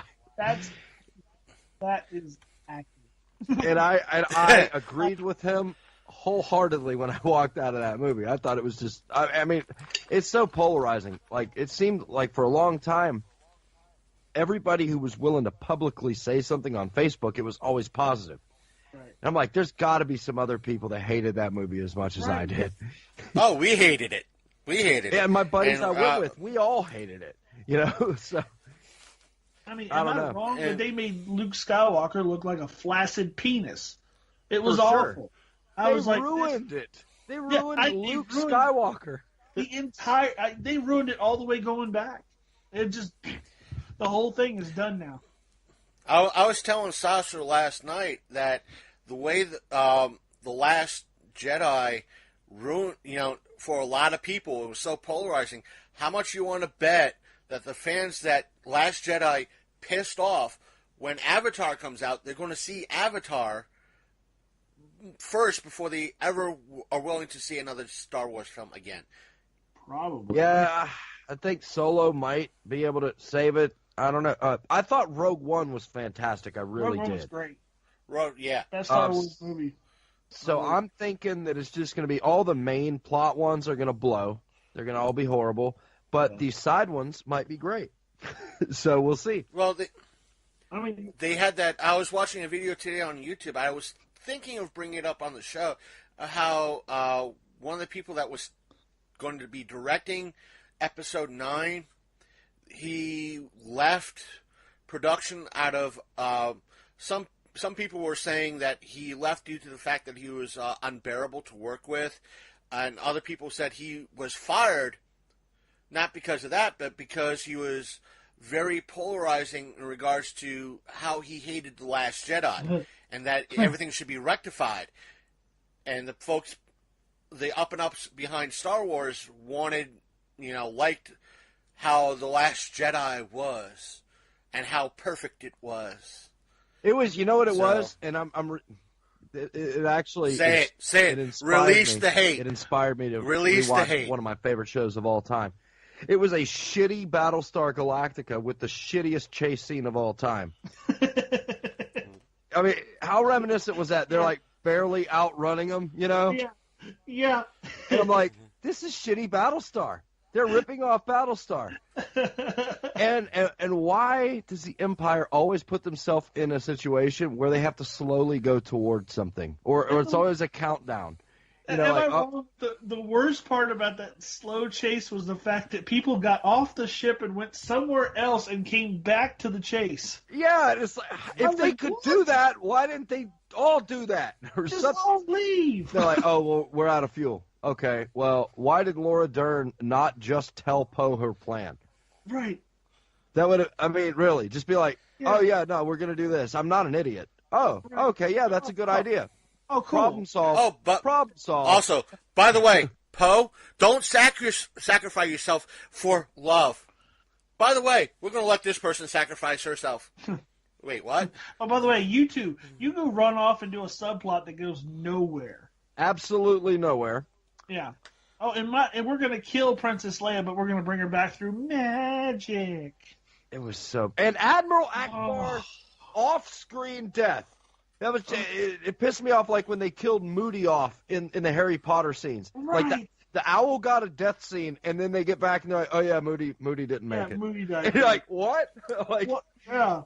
Moody didn't make it. Oh, okay, yeah. That guy that we propped up to be a badass. Yeah. He's one of the best, fighting wizards ever. Turns out he just got killed. He got a bee sting. He was allergic. He died. Yeah. So bad. Yeah, it was like my point with Snoke. It's like they built up this mystery of this person, and we're gonna Phasmora, whoever the hell her name is. Phasma. Let's kill these two Phasma, and let's kill these two people that were going to be built up more of a badass than Boba Fett, and kill them more of a bitch like than Boba Fett. But did you see what they did?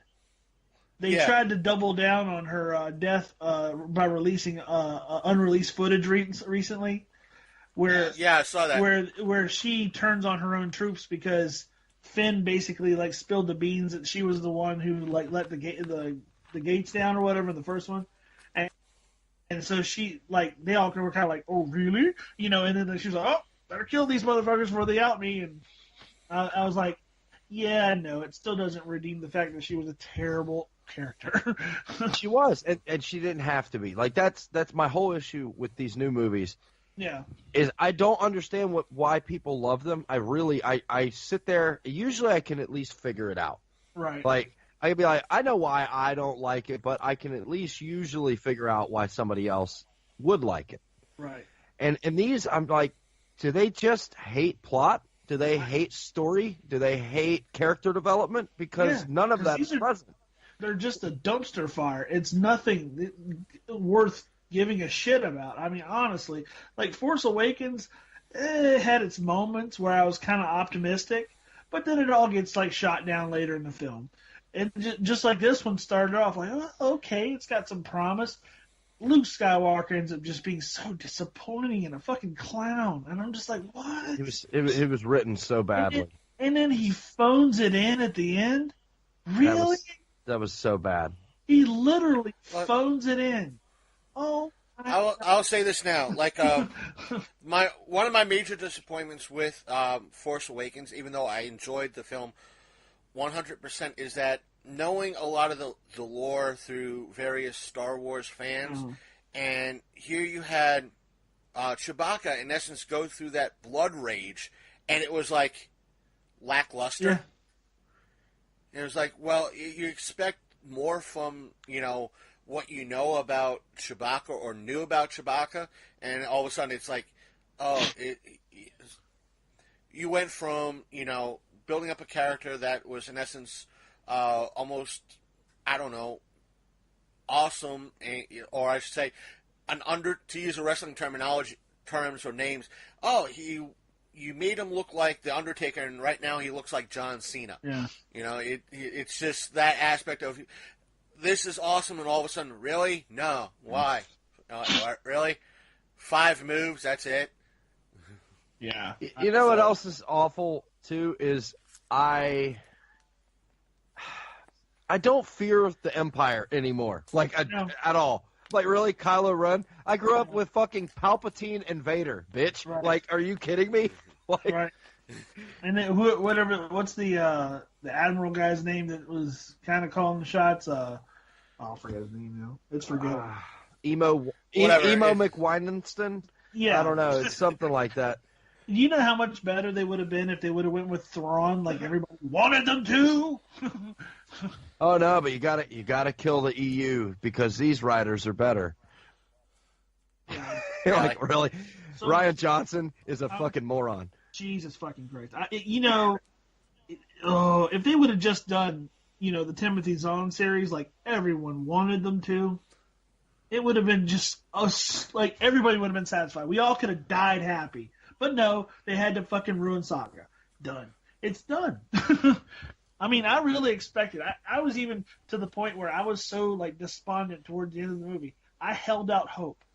I was like, oh my gosh, Luke Skywalker's going to show up, and he did. And I was like, oh, thank God, he's going to show up, and he's going to be a fucking badass. He's going to walk out there. He's going to like fucking throw all these fucking like walkers up in the air and crunch them up to a ball, throw them, and fucking like cut off Kylo Ren's head. Nope. Phones it in. He's a mirage. He dies. What? So what? Bad. Where did my hero go when I was a little kid? my other thing with that is, remember, he left that map. Yeah. If when you need me, come get me, right? Yeah. And then they do. And he's like, no, fuck y'all. Like, I remember that map. Fuck that shit. I was drunk when I said those things. That was pillow talk, baby. He turned into John Rambo from Rambo 4. Fuck the world. Burma's a war zone. And he didn't want to go. That last Rambo movie was bad as shit. When he tears that guy apart with that fucking machine gun in there. Well, that's the one I'm talking about. Where remember they go find him and they want him to take him into Burma, and he's like, he refuses, and they're like, well, what about this? And he's like, fuck the world, and he walks off. Okay, but he comes around, Yeah, so eventually. I thought maybe that's what they're doing with Luke, but not really. Right. No, he phoned it in instead. He didn't go John Rambo. No. And annihilate a guy with a 50 cal point blank range. That was amazing. It was beautiful. He just turned into meat. It was so amazing. Anyway, but no, I didn't think I'd be bringing this up today. I know. I remember when I walked out of that theater, I turned to my friends and I said, I'm so glad right now that I am not doing my podcast. Oh. Because I would have just flipped. Like, I left and I called him. I said, have you seen Force Awakens yet? And he was like, no. I was like, go see it. We're talking about this today. I was like... And you said that about Black Panther, too. It's like, we're going to talk about this shit. But that's the thing. It's like, I sort of let you know, like I let, like, the man knows, like, listen, if you want to openly rant, I got Skype. Just call in. It's just... I don't give a shit. It's like, just let me know if it's a Saturday... Let me know that at least I can open up my computer and launch up Skype, and that way you could. I don't care if it's motherfucking cunts for 30 minutes. Really? A movie's I'll post it. Like right now, like my hands are almost shaking from anger, and I saw this movie back in December. Yeah, I'm wringing my hands. I'm actually wringing my hands right now. I'm so mad. Oh my God! All right, to kind of get away from the anger. Okay, yes. All right, let's. This one's probably geared a little bit more to Dobbs because he's more of the PC gamer than you are, Big Candy.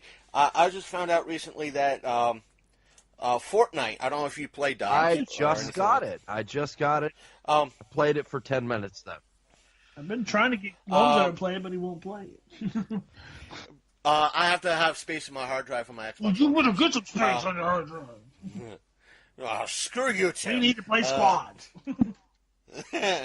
But apparently, you could customize your weapons in this game. And what happened was a lot of players managed to customize their weapons using a kind of a loot system in a way. And what Epic Games did was, fuck you guys, we're changing it up. Those weapons no longer matter. Oh, no, what they did, the problem was you could do something called a double pump. I don't know if you ever heard of this before, but it's not Every just Thursday. a sex term anymore. Never mind. You could, when you're looting through the game, you get random weapons, right, in loot crates that are all throughout the game. And the weapons have different degrees. There's a green, a green, a blue, a purple, and a gold. All varying degrees of it's better, whatever. And there's gray, which is just a plain one, whatever. It's very basic.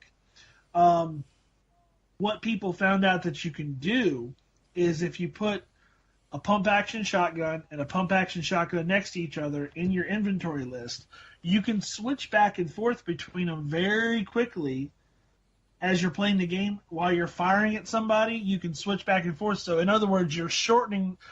In other words, you're not going blast, pump, pump, blast, pump, pump, blast. You're going blast, blast, blast, blast, blast. In other words, essentially making it an auto shotgun, and you're just annihilating other players. Now, it's a skill that you have to get down, which I don't know why they banned it, because, the players who were playing with it were dominating, but it's just another skill that you have to get down just like anything else in the game, but, whatever. But, yeah, they quickly banned that. According to the article, it said basically what happened is a lot of people spent money on and countless hours trying to get the best rolls on their dragon weapons, like crit chance. With this new update, Epic re-rolled basically all of everyone's dragon's weapons to become trash and useless, and this was intentional by Epic. They meant to do this. The problem is that when you spent 50 plus hours or $200 trying to get something, then Epic destroys it. You're going to be absolutely pissed, is what people were talking about. Oh, okay. All right. That's with the brand new update then. Okay. Yeah, and a lot of people, again, according to the article, is that others who play Destiny 2 are saying that this is what Bungie has done with Destiny 2, is pretty much let you try to earn those higher weapons, and all of a sudden an update comes along and says, you know what, those weapons that you've been playing with in player versus player, they're now worthless throughout the entire game. Right. God, that sucks. Yeah. Now, I don't think that applies to the Battle Royale aspect. I think that applies to the in-game aspect, which is totally different. There's two versions of that game, basically. There's Fortnite Battle Royale, which is what I play, and then there's Fortnite, the actual game, but I don't play that, and I don't know anybody that does. Yeah, that's the single player, right? Yeah. So I think that applies to that, because there's no such thing as dragon weapons in this other one. With Battle Royale, they updated some stuff. They put in, there's a hunting rifle they just put in, and then there's a Gatling gun, which nobody uses because it's worthless. Which you can believe a Gatling gun is worthless, but it's it takes so much time to start spooling up, that you're shot in the face by the time you get to use it. But it's a really fun game. The Battle Royale aspect of it, I love that game. Yeah, and as I've been telling people, I got to start streaming at least one game till the end, and that way I could delete it and get on with another game like Fortnite Battle Royale, so I could play with other people. Yeah, you could. I'm on PC, but it's cross-platform, so you can play. You can play on a squad with me. Oh, I didn't know it was cross-platform. That's pretty cool. Oh yeah, for sure. Well, because I know my nephews, they're kids, 8 and 9, or 8 and 11. And I was like, oh, I can't play with you guys because I'm on PC and they're on Xbox One. But that's pretty cool if I can do that. That'd be amazing. Because there's people online that play, I watch some gaming channels, and one person's on a PlayStation and the other person's on a PC, so... That's really cool. Yeah. I'll have to check it out more then. Yeah. I played it and I was like, I don't know. I'll check it out again. Well, like I said, read a couple weeks ago, like the thing I like about it the best is where it differs from other like battle royale, like sandbox games. Like there's a building aspect to it. So like, not only are you running around trying to kill people and like not die yourself, but you chop down trees and like fences and things like that, brick and metal, and you can build walls, buildings, like anything, stairs to go up on mountains and stuff, anything to like kind of advance your character and get away from the other person or block shots. So it's kind of neat that you can do that, It seemed interesting. It looked like that PlayerUnknown is what it kind of reminded me of, like a cartoon version of PlayerUnknown, which I never played PlayerUnknown. My brother's obsessed with it. Right, it's a lot of fun too, but like it's a less serious, like more cartoony version. Yeah, sure, but like I think that there's a little bit to it that adds like an aspect of fun with how goofy it is. Because some of the weapons are hilarious. Like there's one that's called, what's it called? Oh my gosh, I can't remember what it was called. It's like a disco grenade or something stupid. You throw it at somebody and they just start dancing uncontrollably, and you just shoot them while they're like dancing around. So like, what cartoony game? Oh my god, I used to play the shit out of it. Old Steam Half-Life game. Damn it. Team Fortress. Yes. Fortress. Team Fortress. That's oh what my this god. That's totally. Yes. How did I not notice that? Like until just now. Right. Yeah, this is a lot like Team Fortress. I think it's a lot better, but.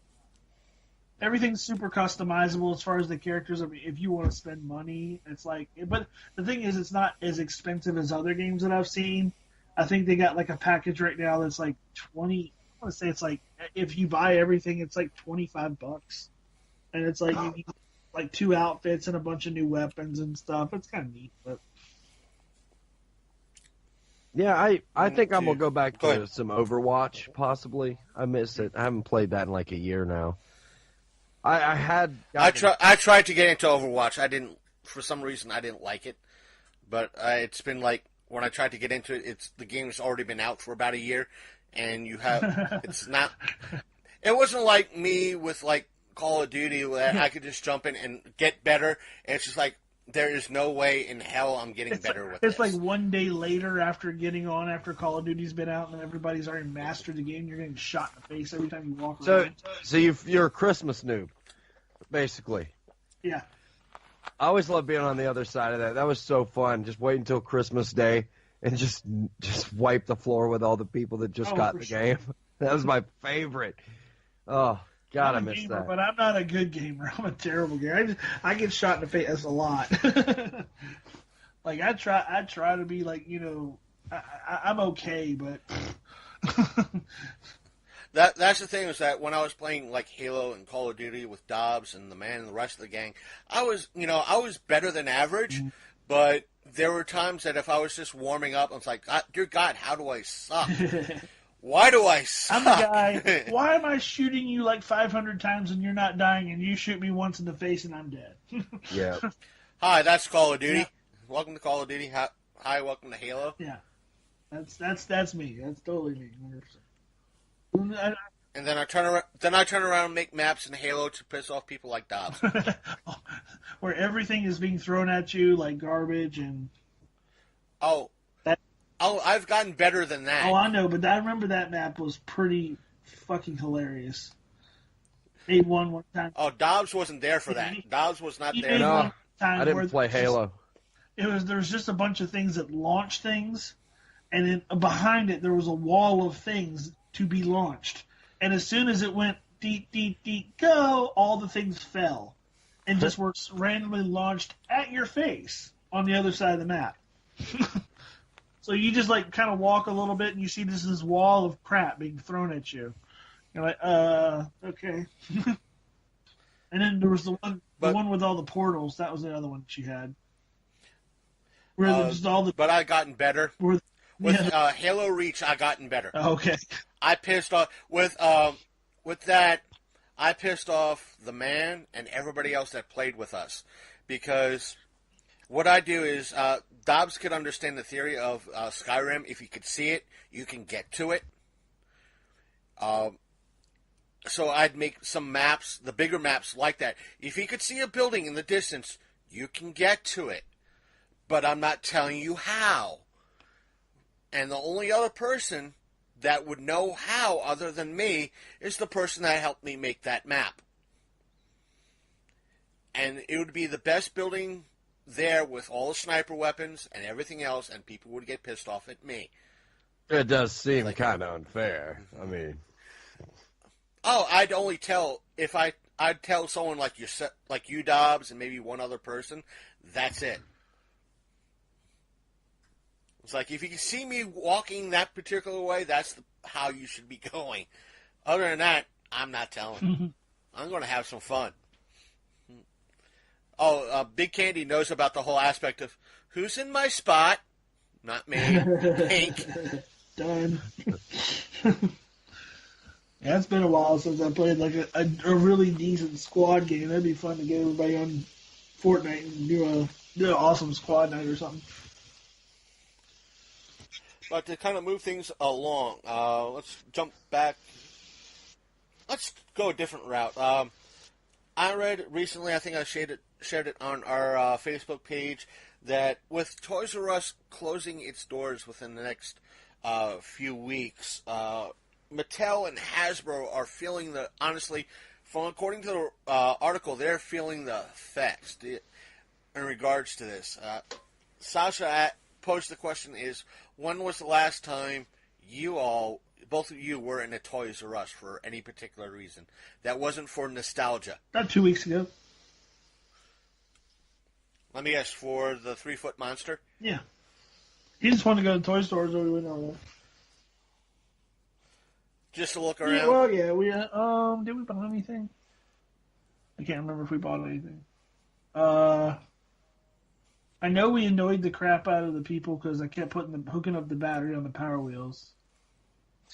And then... God, Power Wheels were so great. Right. And then he ran around. I ended up running an old buddy of mine there. No, I don't think we bought anything. I think we just looked around.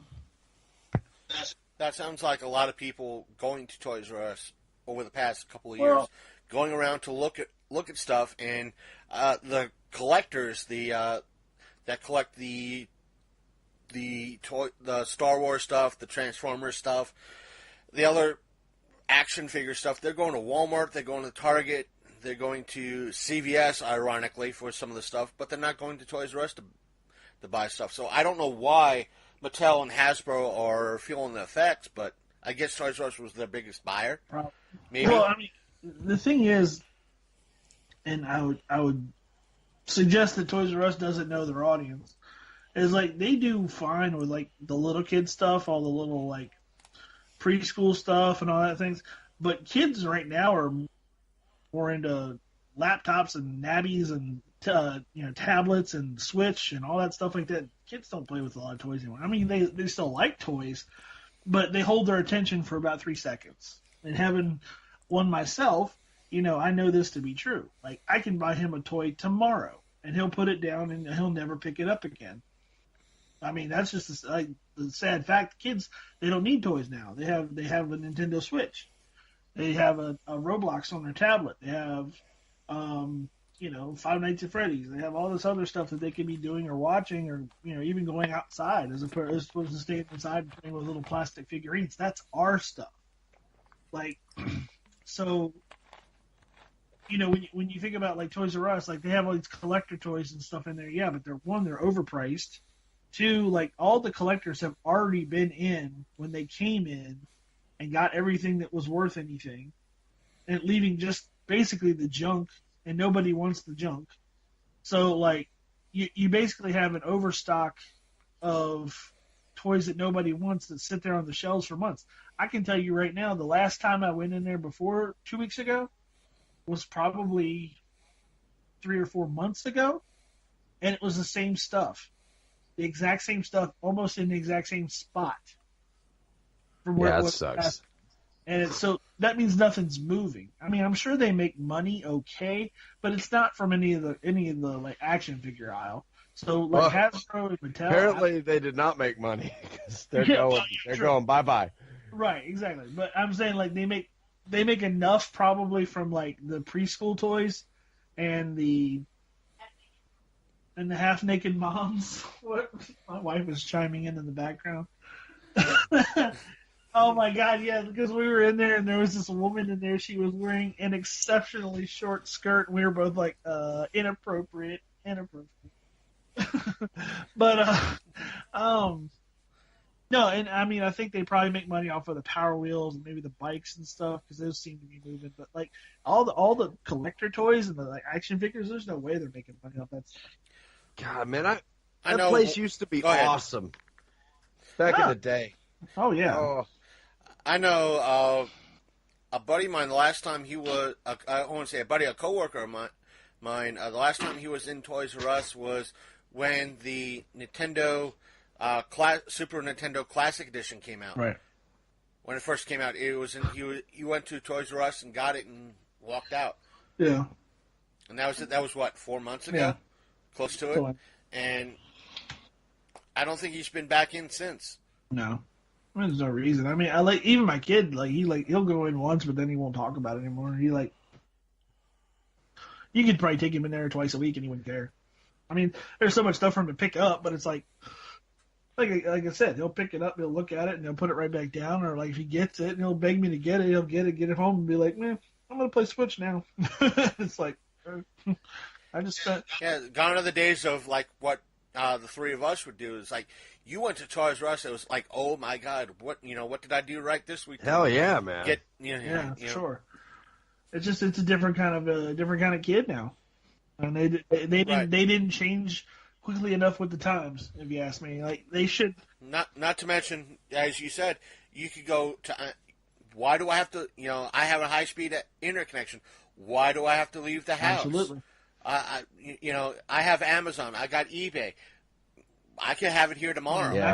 I could get a case of action figures delivered to my house like tomorrow. Like, why do I have to go to Toys R Us and hunt and peck for the crap that they don't have? They got 500 of the same one that nobody wanted because everybody already picked through everything that was cool. So it's like, don't care. That or these oversized giant figures. The one thing I saw that was cool the last time I went there and almost bought it was they had a RoboCop versus Terminator toy. That's awesome. I was like, what? It was lo and behold, it was NECA who brought it back, which was they always have a lot of cool stuff. But I mean, I can get NECA stuff from like eBay, Amazon, Spencer Gifts, places like that. But I mean, I thought that was cool. But no kid's gonna buy that. That's strictly like an adult thing. I mean, anybody that remembers like Terminator versus RoboCop, or anything like that. That was back in. When we were kids. So.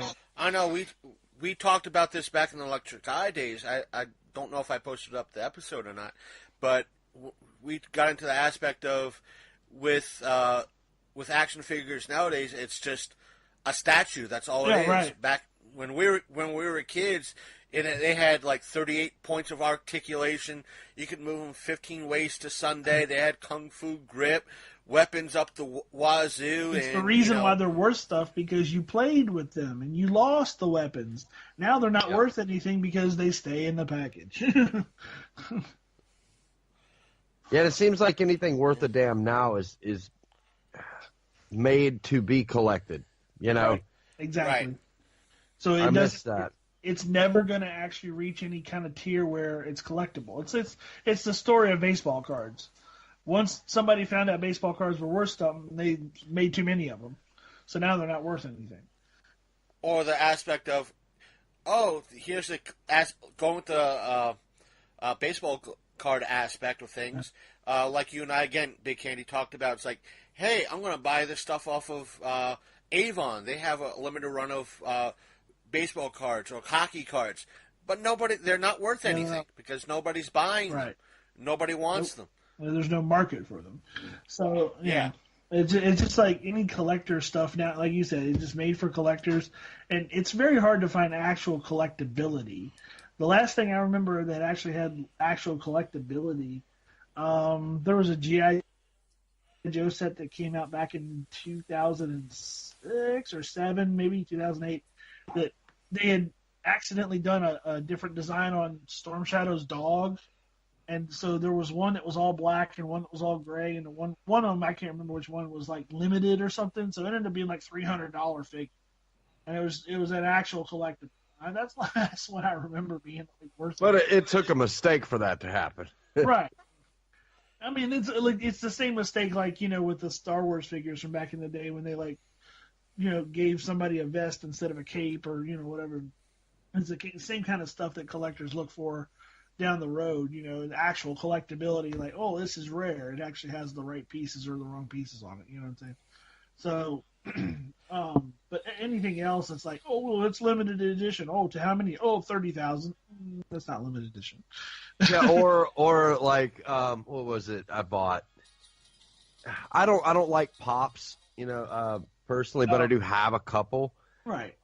And one of them was there was a Sharknado one. And they had an exclusive to San Diego Comic-Con one, right? Yeah. And there was blood in the Sharknado. I got it on fucking Amazon. How in the hell was that an exclusive to San Diego Comic-Con? It even said that in the title description.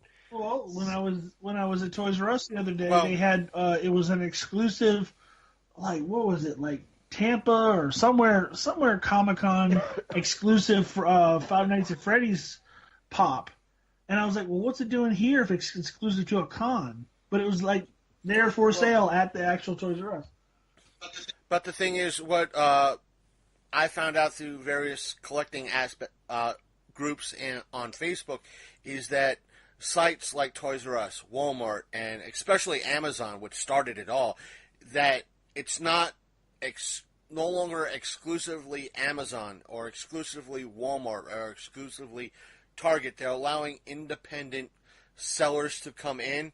So if that independent seller has that exclusive, they went to this show and picked up 5 exclusive Funko Pop figures, they're going to be selling it on that particular outlet. And if that particular seller is on Toys R Us, Walmart, and Amazon, whoever logs into that site, sees that exclusive, they're going to buy it. First come, first serve. The only thing is, though, it wasn't more expensive than the other one. So how could they have possibly made profit? Yeah, right? Yeah, that's weird. How would that even work? Yeah. Okay. That I cannot explain. Right. That I cannot explain. I could just give a theory, and that's from what I was told. A lot of sites like Toys R Us, Walmart, and Amazon are the 2 biggest offenders, so to speak. You saw that a lot with like the Nintendo Classic and things like that, and a lot of collectors flipping stuff. They'll buy a whole mess. They'll increase the value on. You'll see that increased value on maybe Target.com or Walmart.com and Amazon.com, because if it shows up on eBay, there's a good chance they're going to kick you off. So they're going to these outlets, and that's where they're making their money. I did see that. Because, like, you couldn't find a classic for less than $240. But the thing is, with on eBay, what they were doing is that, we're going to guarantee this particular price. Yeah. They were offering that guarantee, and it became a very offensive thing. It was like they don't encourage doing that, yet they were seemingly encouraging it for some weird reason. From what I heard, well, didn't you eventually find one? A Super Nintendo Classic, yes, but not a Nintendo Classic. Okay. I'm probably waiting for the reissue of the Nintendo Classic, because that's what I heard that they were going to do, is reissue it. So,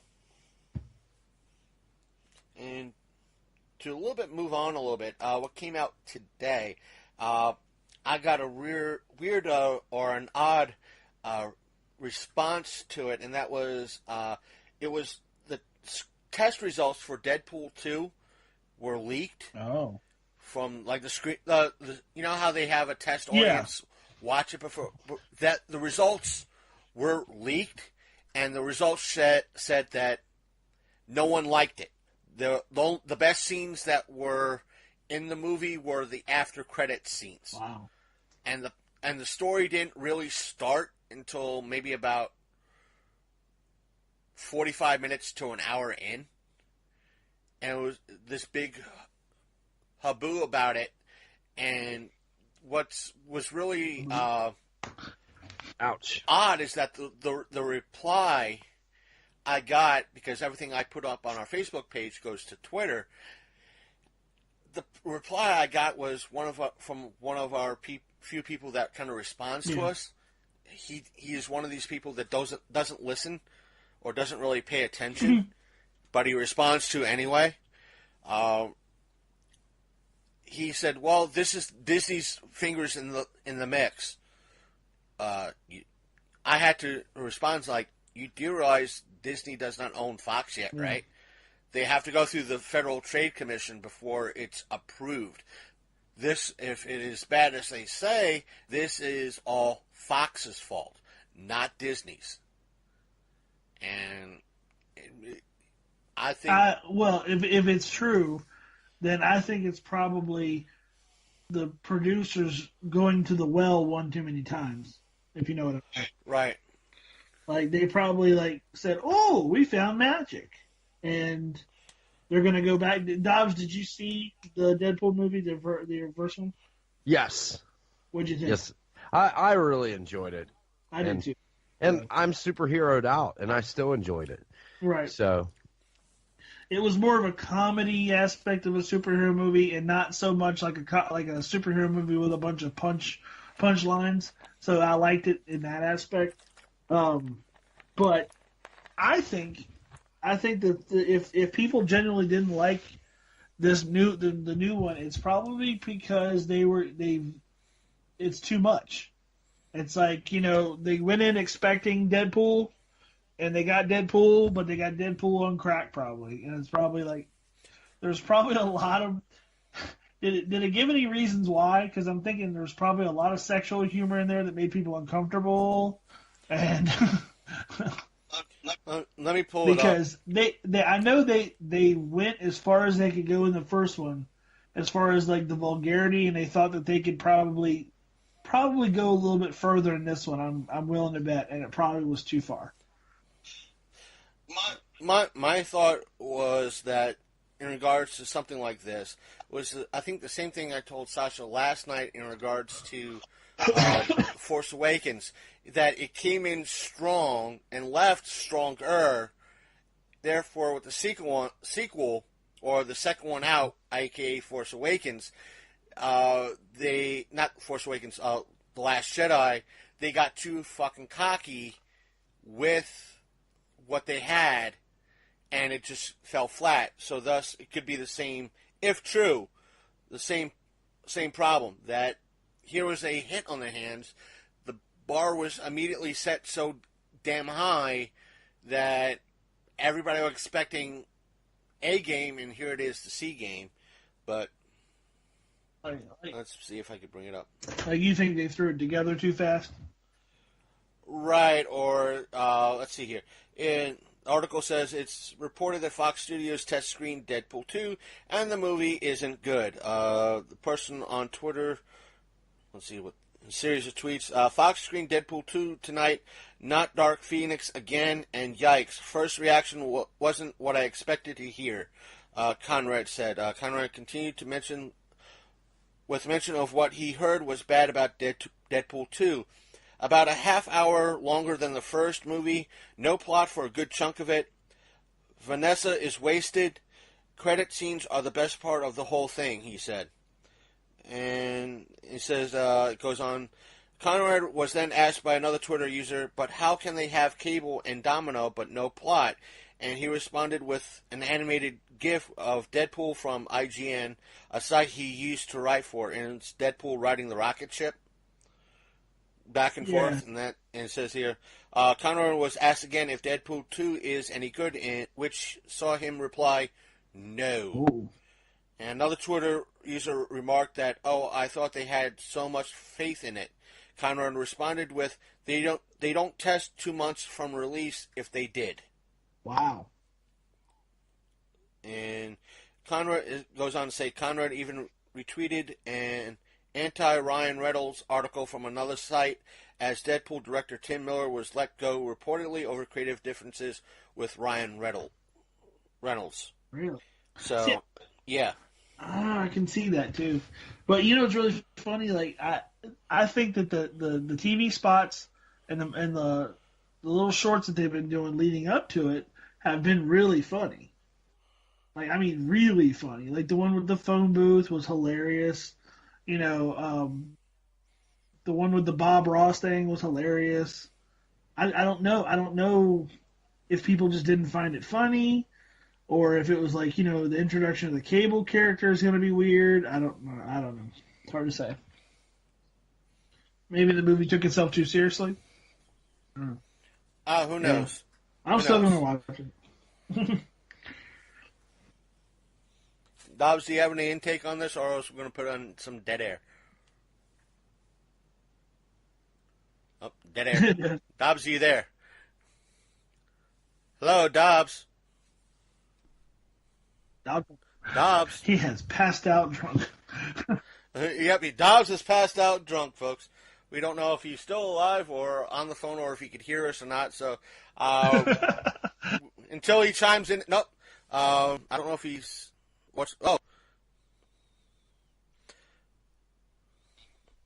I don't know if I just got recording finished with. Can you hear me? Hello. Hello. Hey, I don't know what happened. I was talking that whole time, and I'm like, are they playing with me or? No, it's just I guess it was Skype because the recording software. I'm going to have to I sew this together because I got all of a sudden it was like Dobbs, you there, Dobbs? And all of a sudden I'm talking still, and all of a sudden the recording alert said your recording for this call is finished, and all of a sudden you come back in, and the software says your recording has just started. I'm like, wait a minute, Dobbs never really left. What the hell happened? So, yeah, we just came to the conclusion you passed out drunk. We were like, oh, he's done. Yeah, I mean, that's a reasonable way. assumption. We didn't hear the thud, but we figured maybe you fell on a mattress or something. Yeah, I had a lot to say about that, actually. Okay, go ahead. Go ahead. And dead air. And it happens again. Wow. I'm going to have some work tomorrow. Dobbs. This thing does not want him to talk about Deadpool. Deadpool. It's a conspiracy. I think I have a title for this episode. I'm going to put it down. The Deadpool. There it goes. There it goes. There it goes. It's the Deadpool conspiracy officially. I'm going to put title Skype hates Skype and Deadpool. Oh, it's just you. Yeah. What the hell? What? Hello. Let's see here. Show. Nope. That's not what I want. Add people to this call. Add people to this call. Ouch, my ass. I'm adding Dobbs back to the call. See if he comes back in. Hello. Hello. Oh, hey. okay. Oh, it's back again. I don't know what's going on. I told Big Candy we might have a title for the show, and that's Skype and Deadpool hates Dobbs. Well, it's right to hate me, and this before I parted ways with a certain band, I had written a song about Deadpool. Because I went to over the last several years, I went to a lot of conventions all over the country, and I noticed one common thread. Deadpool is so fucking annoying because of how many idiots costume as him. Yeah. It is like we were at Dragon Con, right? And they took this big photo of like all the costumers or whatever that got together. and it's like 30% of the entire photo is Deadpool. Oh, God. It's like you're at home going, you know what? Oh, man, get this one. I'm going to dress up as Deadpool. Yeah, dude. Yeah, and they all think they're clever. All of them. And it's like, no, you're not the first stormtrooper to put a Deadpool mask on instead of a helmet. Like, none of you are clever. Stop it. I mean, it didn't matter where I was. I was in Nashville, Atlanta, fucking Seattle, Texas. It did not matter. Same exact guys everywhere. They were different people, but they were the same guy. I'm going to be Squirrel Pool. Oh. So I did this song. It's called Minimum Effort. And it's making fun of people who costume as Deadpool. I did two versions. I did a red version and a green version. So one was swearing, one with no swearing. And initially I wanted to do two different videos, even though they're 85% the same song. So I sent Rev an unfinished version of it. I cannot find the finished. Well, technically there is no finished version because I wanted to remove one of the people from it. The secondary guitar, but it's myself and Dr. Vern, who I used to be in a band with and am still friends with. So we were gonna, I was gonna release this song later, and I just never got around to it. So, yeah, anti-Deadpool costuming song. Again, nothing against the character. I like the character, but I'll say this, to this day, thanks to Dobbs, I've created the Dobbs standard when it comes to a con.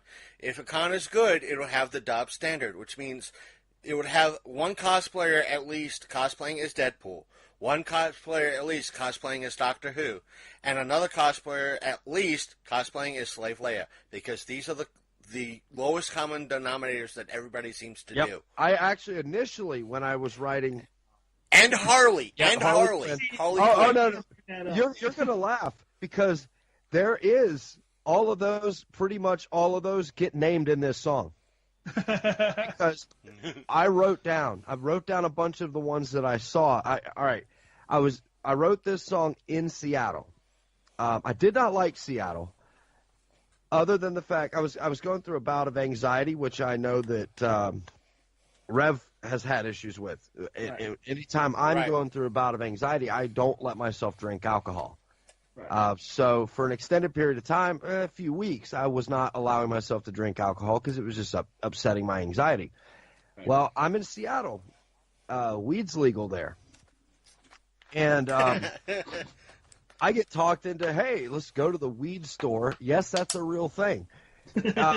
Like, it's just like a liquor store, only it's got 150 different kinds of weeds in it. Which, and I don't smoke. I'll be right back, folks. Dobbs, continue with your story. I'll be right back. So, I don't even. I like tried weed like kinda twice while I was really drunk many years ago. All it did was, because I was so drunk, all it did was make the room violently spin, and I just got sick. Right. So I really had no legitimate experience with marijuana. But I was like, you know what? Screw it. I don't like Seattle. I was having a moderate amount of fun, but really it was just kind of like, man, I wanted to drink, but I couldn't. I don't care for Seattle. Well, let's just try this weed thing. Everyone else in the band smoked, so it was just kind of like, we'll smoke together. So we do, and I grabbed an acoustic guitar and I wrote a song on the spot. And it was about Deadpool and how I'm sick and tired of seeing Deadpool costuming. And so, like, it's tongue-in-cheek, there's really no malice behind it, but it really was just so irritating. It was worse than Joker costumes after Heath Ledger died. Yeah. Remember, that's all you saw for, like, 2 years, and every girl was Harley Quinn. They still are. Oh, my God. So I saw, like, a Harley Quinn Deadpool. I saw Slave Leia Deadpool. You will hear me mention them at the end of the song. I mention, like it's just how there's a two-part vocal thing, and one of them is like just saying no more Deadpool repeatedly. But then the other singers like Zombie Deadpool, and it's just naming all these retards that I saw at these conventions. I don't know what kind of music that you listen to primarily, but I've listened to punk rock, pretty much my whole life in metal. And one reoccurring theme in the punk rock scene is that for a while, and it still kind of happens, but a lot of the older punk rockers were getting into rockabilly and psychobilly, and as you get older, it seems that that's what you gravitate towards. So I did kind of the same song. I wrote one a couple of years ago about everything's a zombie, because when you get into the psychobilly, it has this edge to it that everything's horror related, and everything is that weird, like, I don't know, like Beetlejuice-esque colors, and just everything's like weird little crypts and graves, and like everybody talks about the same thing. So I wrote a song similar, everything's a zombie, and like Batman's a zombie, and just everything's a zombie. But yeah, everything's a Deadpool too. I can vouch. I've been to the conventions in the last couple of years, and the Harley Quinn thing, like, me and my penis are kind of at war with that one. My brain doesn't like it, but downstairs he seems to think it's pretty cool. Yeah, I mean, I get it, and every once in a while you'll see an interesting one, like somebody will do like a really, really good job. But That's not, most of these are wearing the Ruby, just, the Halloween version. Right. And yeah. Yes, folks, I'm back, but I'll agree with that. It's just that, great, you want to start out with something simple. And yes, Deadpool is simple. Yes, Slave Leia is simple. Yes, some versions of Harley Quinn are simple. But from there, if you're wearing the same thing year in, year out, con in, con out, time to stop. It's like, how are you still calling yourself yes, you're a cosplayer, but can you think of something a little bit different other than Stormtrooper Deadpool? Yeah. Deadpool, Zombie Deadpool. There's other cosplayers out there, It's so funny you said, like, seriously, when you hear the song that I did, Zombie Deadpool is mentioned, Doctor Who Deadpool is mentioned, like all of those are mentioned in the song. It's so old. Yeah. And honestly, I wouldn't have as big of an issue with it, except for some people use it as an excuse to be a douche. Exactly. Like they'll be like, oh no, I'm just in character. It's like, no, you're just being a douche, and you're using that, and you're using that as the reason. I'm in character. Yeah. And I'm going to taser you. I think I'm gonna start tasering cosplayers. Yes. Yeah. Now, you see, it's like there's a difference between you trying to be a douchebag and claiming that you're in character for Doctor Who, whereas a person dressed up as Harley Quinn, calling each Joker Mr. J in a high-pitched voice, is doing a better job at being in character than you. Yeah, and I don't know. I tried to do the in character thing once, like when I was Brannigan. But I was like, I'm not just going to relentlessly hit on women. That's not going to go well, That's probably, right. It's kind of like if somebody wanted to take a photo with me, then clearly they understood, Brannigan.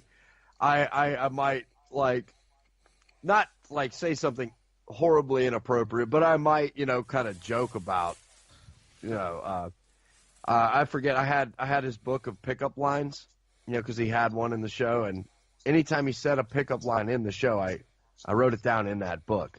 So all of his pickup lines are in the book.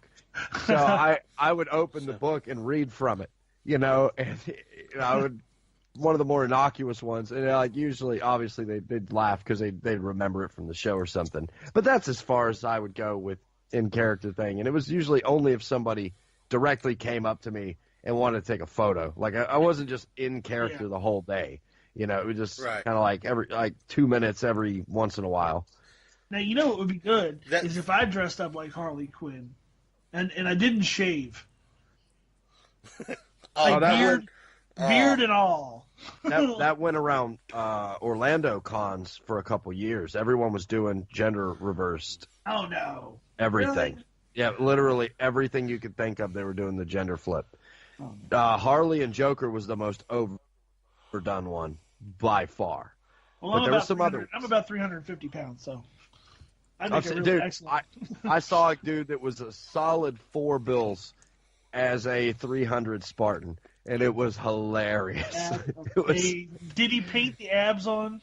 I don't remember. I think we got a photo of him.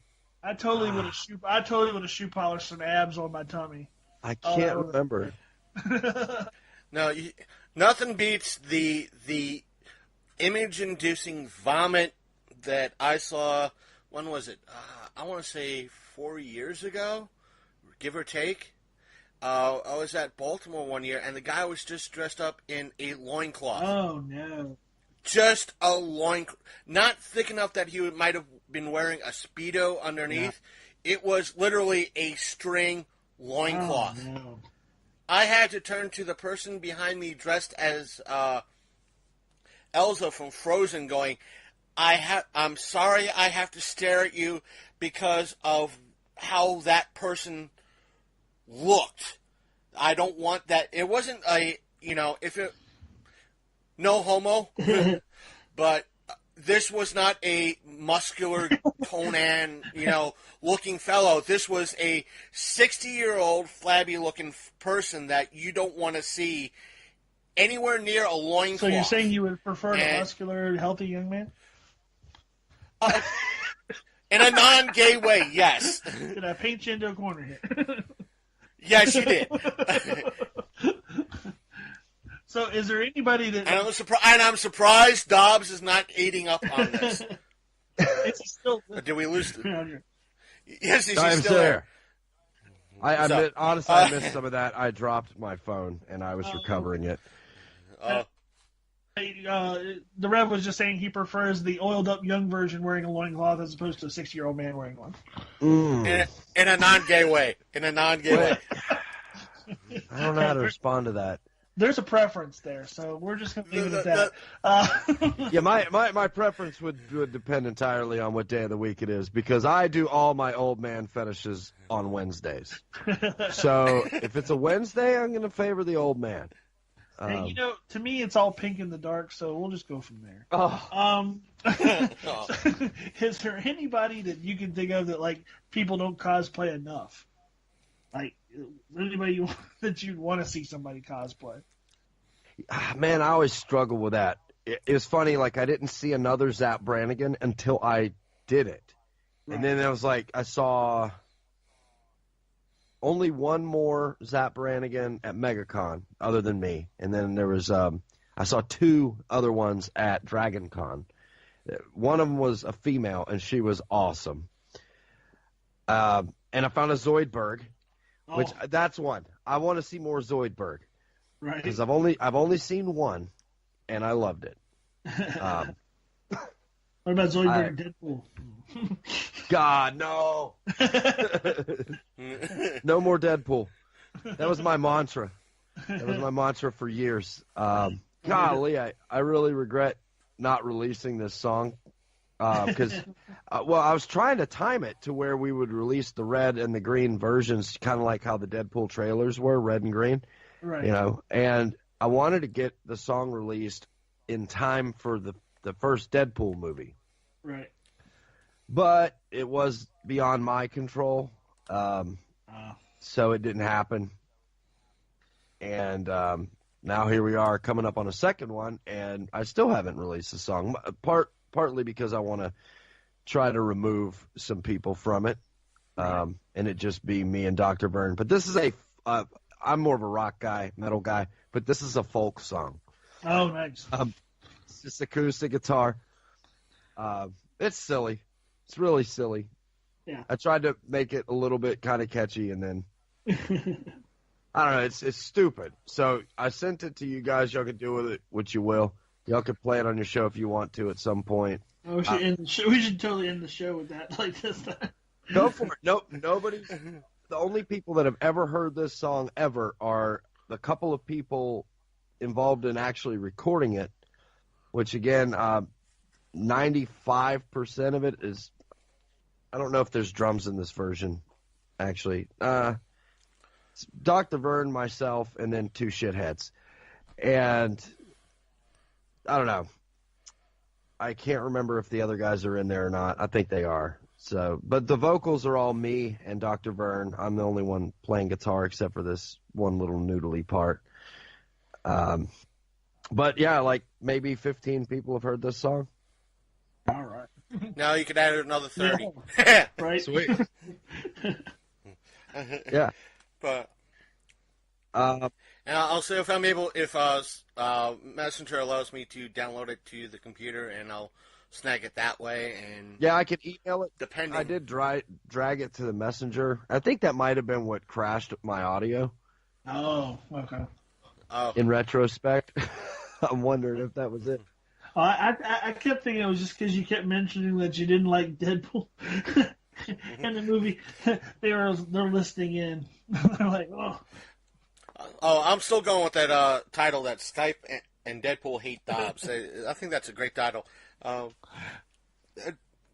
next thing I want to kind of talk about is that it was rumored for a little while, and it came out to be kind of official today. Kristen Wiig has been confirmed to be Cheetah in Wonder Woman 2, the sequel. Yeah, Do you folks see it or not? I'm not going to see it. I don't mean, can you see Kristen Wiig as that character, is what I mean. I'm going to be brutally honest with you. You can be more than brutally I honest. know absolute dick about that character. Nothing. I liked comic books as a kid, but where I lived, really, there was the Man and Snuggles the Fister from my old podcast. They were like the only two that I knew that were into them because, hell, most of us didn't even know where we could go get them. Yet we had to drive an hour, which if you're a kid, you're not driving. So you had to be very deliberate about getting comic books, and you had to know where to get them. It was the 80s and the 90s. So I didn't grow up with a lot of comics. I grew up with sci-fi, and all of my superhero stuff, for the most part, was from cartoons and movies. So I don't know. I can't expertly comment on that. I think Kristen's funny sometimes. So maybe. I think that might be the issue with the character. Where it's one of those things that, yeah, people kind of know of the character, but not really know of the character. So, or at least outside the animated universe, so to speak. And they're going to have a tough time with... I'm not saying they're going to have a tough time with Kristen Wiig. They might have a tough time selling her character because she's known as a comedic actress in some way, and depending on personally, depending on who you talk to, after the potential issues / problems with the Ghostbusters remake, on how fans were divided with that, depends on who will be willing to see her in this type of role. So it could be iffy. Yeah. It could be one of those aspects. Like, really, why are you putting a comedic? It's not like putting like a Tom Hanks or Michael Keaton scenario that they were comedic actors and they managed to move over to drama extremely well. They have range. I mean, she's got range as a dramatic actress. I've seen her in some stuff that's not as silly or funny as things like Bridesmaids. She does have good range. I don't know. I don't like Dobbs said, I'm not familiar with the character, and that might be a common thing with most people, just not being familiar with the character. You don't know what to expect out of her performance. I don't see her as... But then again, I didn't see Paul Rudd as Ant-Man, so maybe I could be wrong. I don't know. I don't know that I'll see it. The first one I liked, but I didn't like it that much. I mean, it's one of those ones where if it's a double feature at the drive-in, I might go see it kind of thing, but I'm not really stoked for it or anything. I think that might be the issue with this is that, yeah, we got a origin character with Wonder Woman in the first one in a way, and it's now, all right, now we're getting an origin character of one of her most infamous villains or her rogues gallery, and I don't think fans might. This is despite the person playing the character. Yeah. We don't want to see that. We'd rather just see Wonder Woman kicking ass. Right. But then again, you have the aspect of Black Panther, where nobody knew the Eric Killmonger character. And I think that the guy who played him, he did a fantastic job, and actually kind of made the movie for me, really. Yeah. So you never know. You never know. You never know. And pretty much the last thing I want, unless you guys have something else that you want to talk about or cover, is that as of today, or say I saw it go through my feed today, and I think I shared it, is that Samuel Jackson on Instagram shared a live cast that he was doing for Miss Marvel, and saying that he was catching a nap while it was being done to him. And a lot of fans are shitting bricks with the theories that he could be a Skrull in Miss Marvel. Mm. That in essence, that Nick Fury is going to be coming out as a Skrull in Miss Marvel. So you think they're going to do a what was the Secret Wars? I think yeah, something like that. Wars. What was the name of that storyline that they did? I know the one you're talking about. It was the one that was 10 years ago or something like that, that you didn't know who was a Skrull and who wasn't. I can't remember. It was, I think, Invasion, wasn't it? Yeah, Invasion. Oh, I wonder if they'll do an Invasion angle. Interesting. And put it in Infinity War. Something after. It's going to be after Infinity Wars. Or I don't know when Miss Marvel is going to be taking place in the MCU, though. Yeah. So, who knows? Yeah. Maybe it's why we haven't seen Nick Fury in recent MCU stuff. You did see that they moved up the release date on Infinity War, right? Right. Yeah, so by about a week. I wonder why. They said, from what I heard, it's because they don't want it to compete with Deadpool. Really? You think it would actually compete with Deadpool? I don't know. I don't think so, but I think they want to be able to spread out the movie profits, so to speak, if providing from what we covered earlier, despite Skype dropping Dobbs a couple of times, and not liking Dobbs for wanting to talk about Deadpool. By the way, Dobbs, you still there? Yep, can you hear me? Okay. That should be on the shirt. Dobbs, are you there? That might be the hashtag for the week. We got a hashtag for the week. Hashtag Dobbs, are you there? It's not as funny as hashtag Matt's O-Face, but oh my God, that's okay. Steve Buscemi's O-Face? What? What? I used to occasionally hit people with that because try sleeping tonight. Right? Picture Steve Buscemi's O-Face. Fucking bug eyes. Oh, Jesus. Yeah. Like, seriously, everybody listening to me, contemplate Steve Buscemi's O-Face right now. Yep. You'll be sleeping sometime next month. All right, more attractive man, Steve Buscemi or Don Knotts? I gotta give it to Don Knotts. Because at least he didn't have the jacked up teeth, right? Yeah, I would say this, though.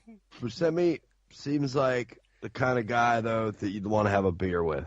For sure. Well, actually, both of them. I don't know. Yeah, really. I have a beer with Don Knotts. I went... All right, therefore, here's your sick thought for the week. Just imagine Don Knotts coming loudly, weirdly. Weirdly. Oh, as Mr. Limpet. Oh. On himself.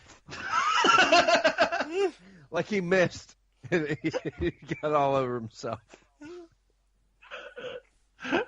Oh. Wow. This went south really fast. Yeah. Some dark shit. Oh, it's almost like an old school Slacker the Man show, too, going south somewhere along the line quickly. Yeah, it just devolves eventually. Devolves. I expected nothing less. Oh, they need Clorox for a brain. Oh. Okay. Don Knotts, protein saline solution on leg.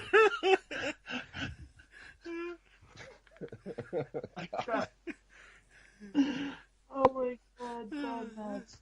You know the worst thing is I haven't thought about Don Knotts in years, and then I thought of like Bug Eyes, and like first thing I thought of was Don Knotts. Now I can't get Don Knotts off the brain. Oh God. So okay. Anyway. Anywho, I think we pretty much covered and devolved. I won't say devolved. We could probably be handed shovels and a backhoe and continue digging lower. Yeah, for sure. I mean, I can go lower. I can do that. But okay. but should we? You know? Should we test the waters? Don Knotts coming on Johnny Depp as Tonto. I just died. Wrestling. And I was about to say, did Dobbs just do a mic drop right there? I'm dead. Oh God. Wrestling on a bed of PBR hot snakes.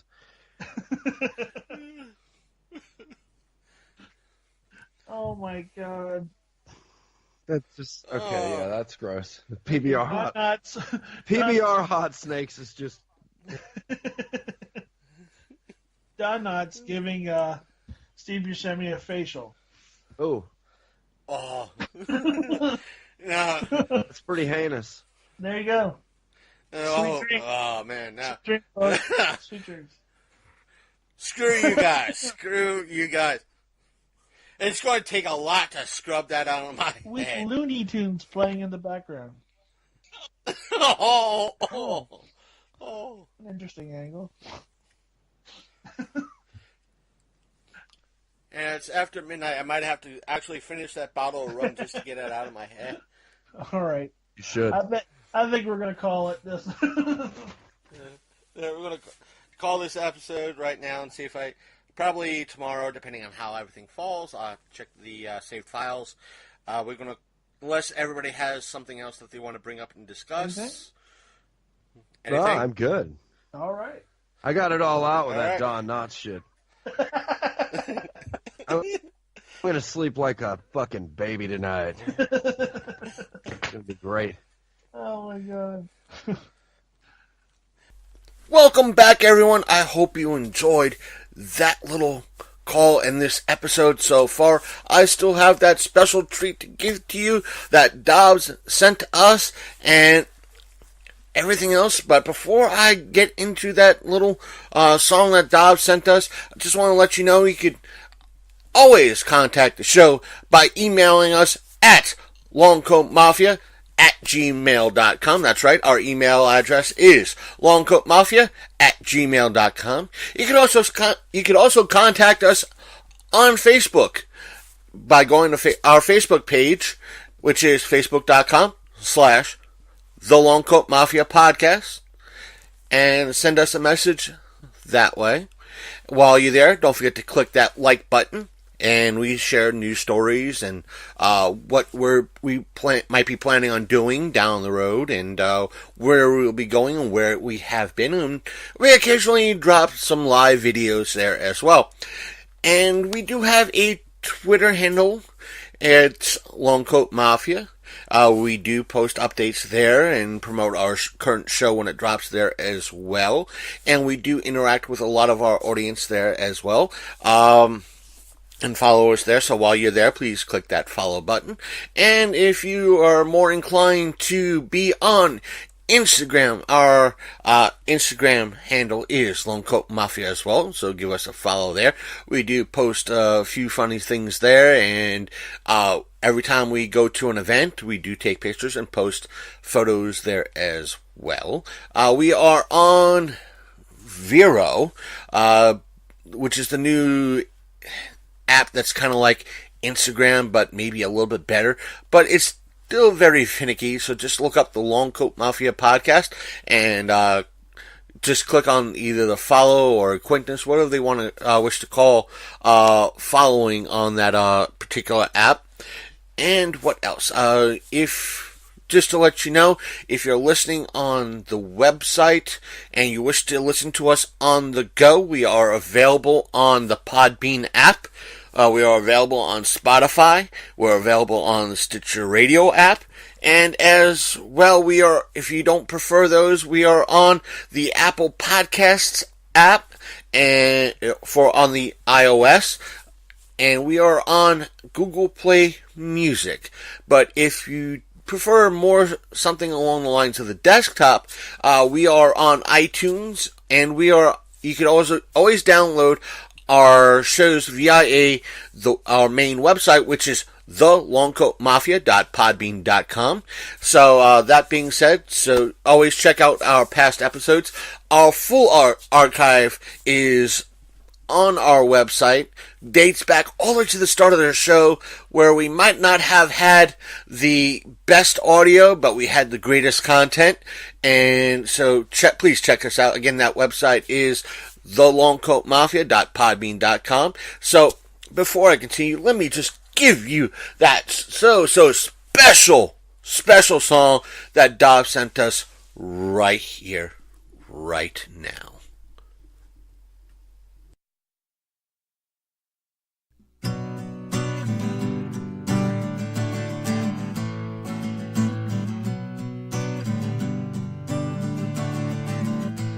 First of all, we gotta say that the time has finally come to make the call. We've all seen the throngs in red and black. They think it's pretty cool. No, this is for the cosplay maniacs. We see from coast to coast. No matter where we are, no matter where we look, it's a crimson sea found staring back. So we felt we had to do it. Somebody has to say something. No more Deadpool. No more Deadpool. Somebody has to say no more. No more Deadpool. It's impossible to ignore. No more Deadpool. Yeah, it's gotta be made no more Deadpool. No more Deadpool. Your ideas are far from warm.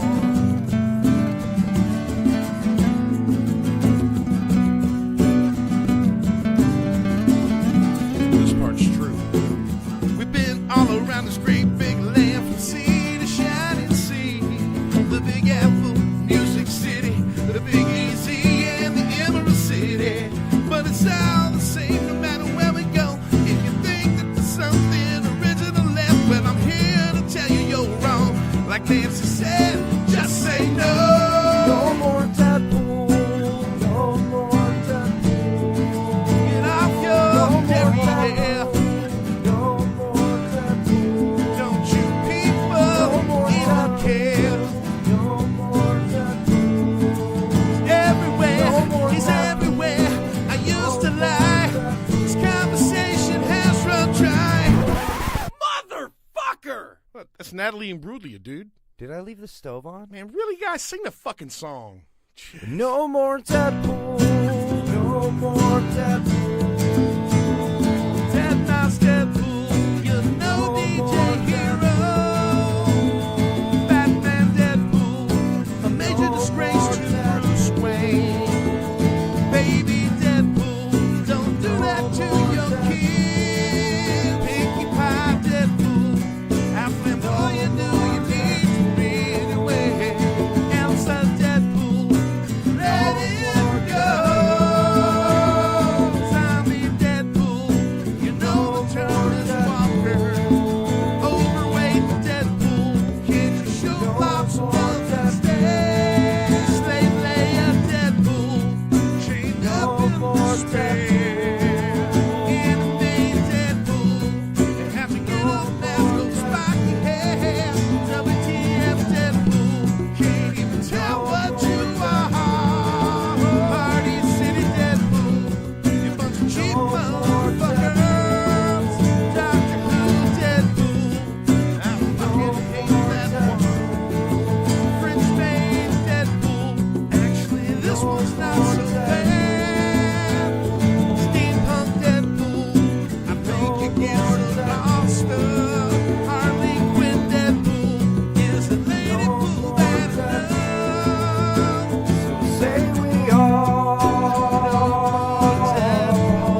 and we're back again.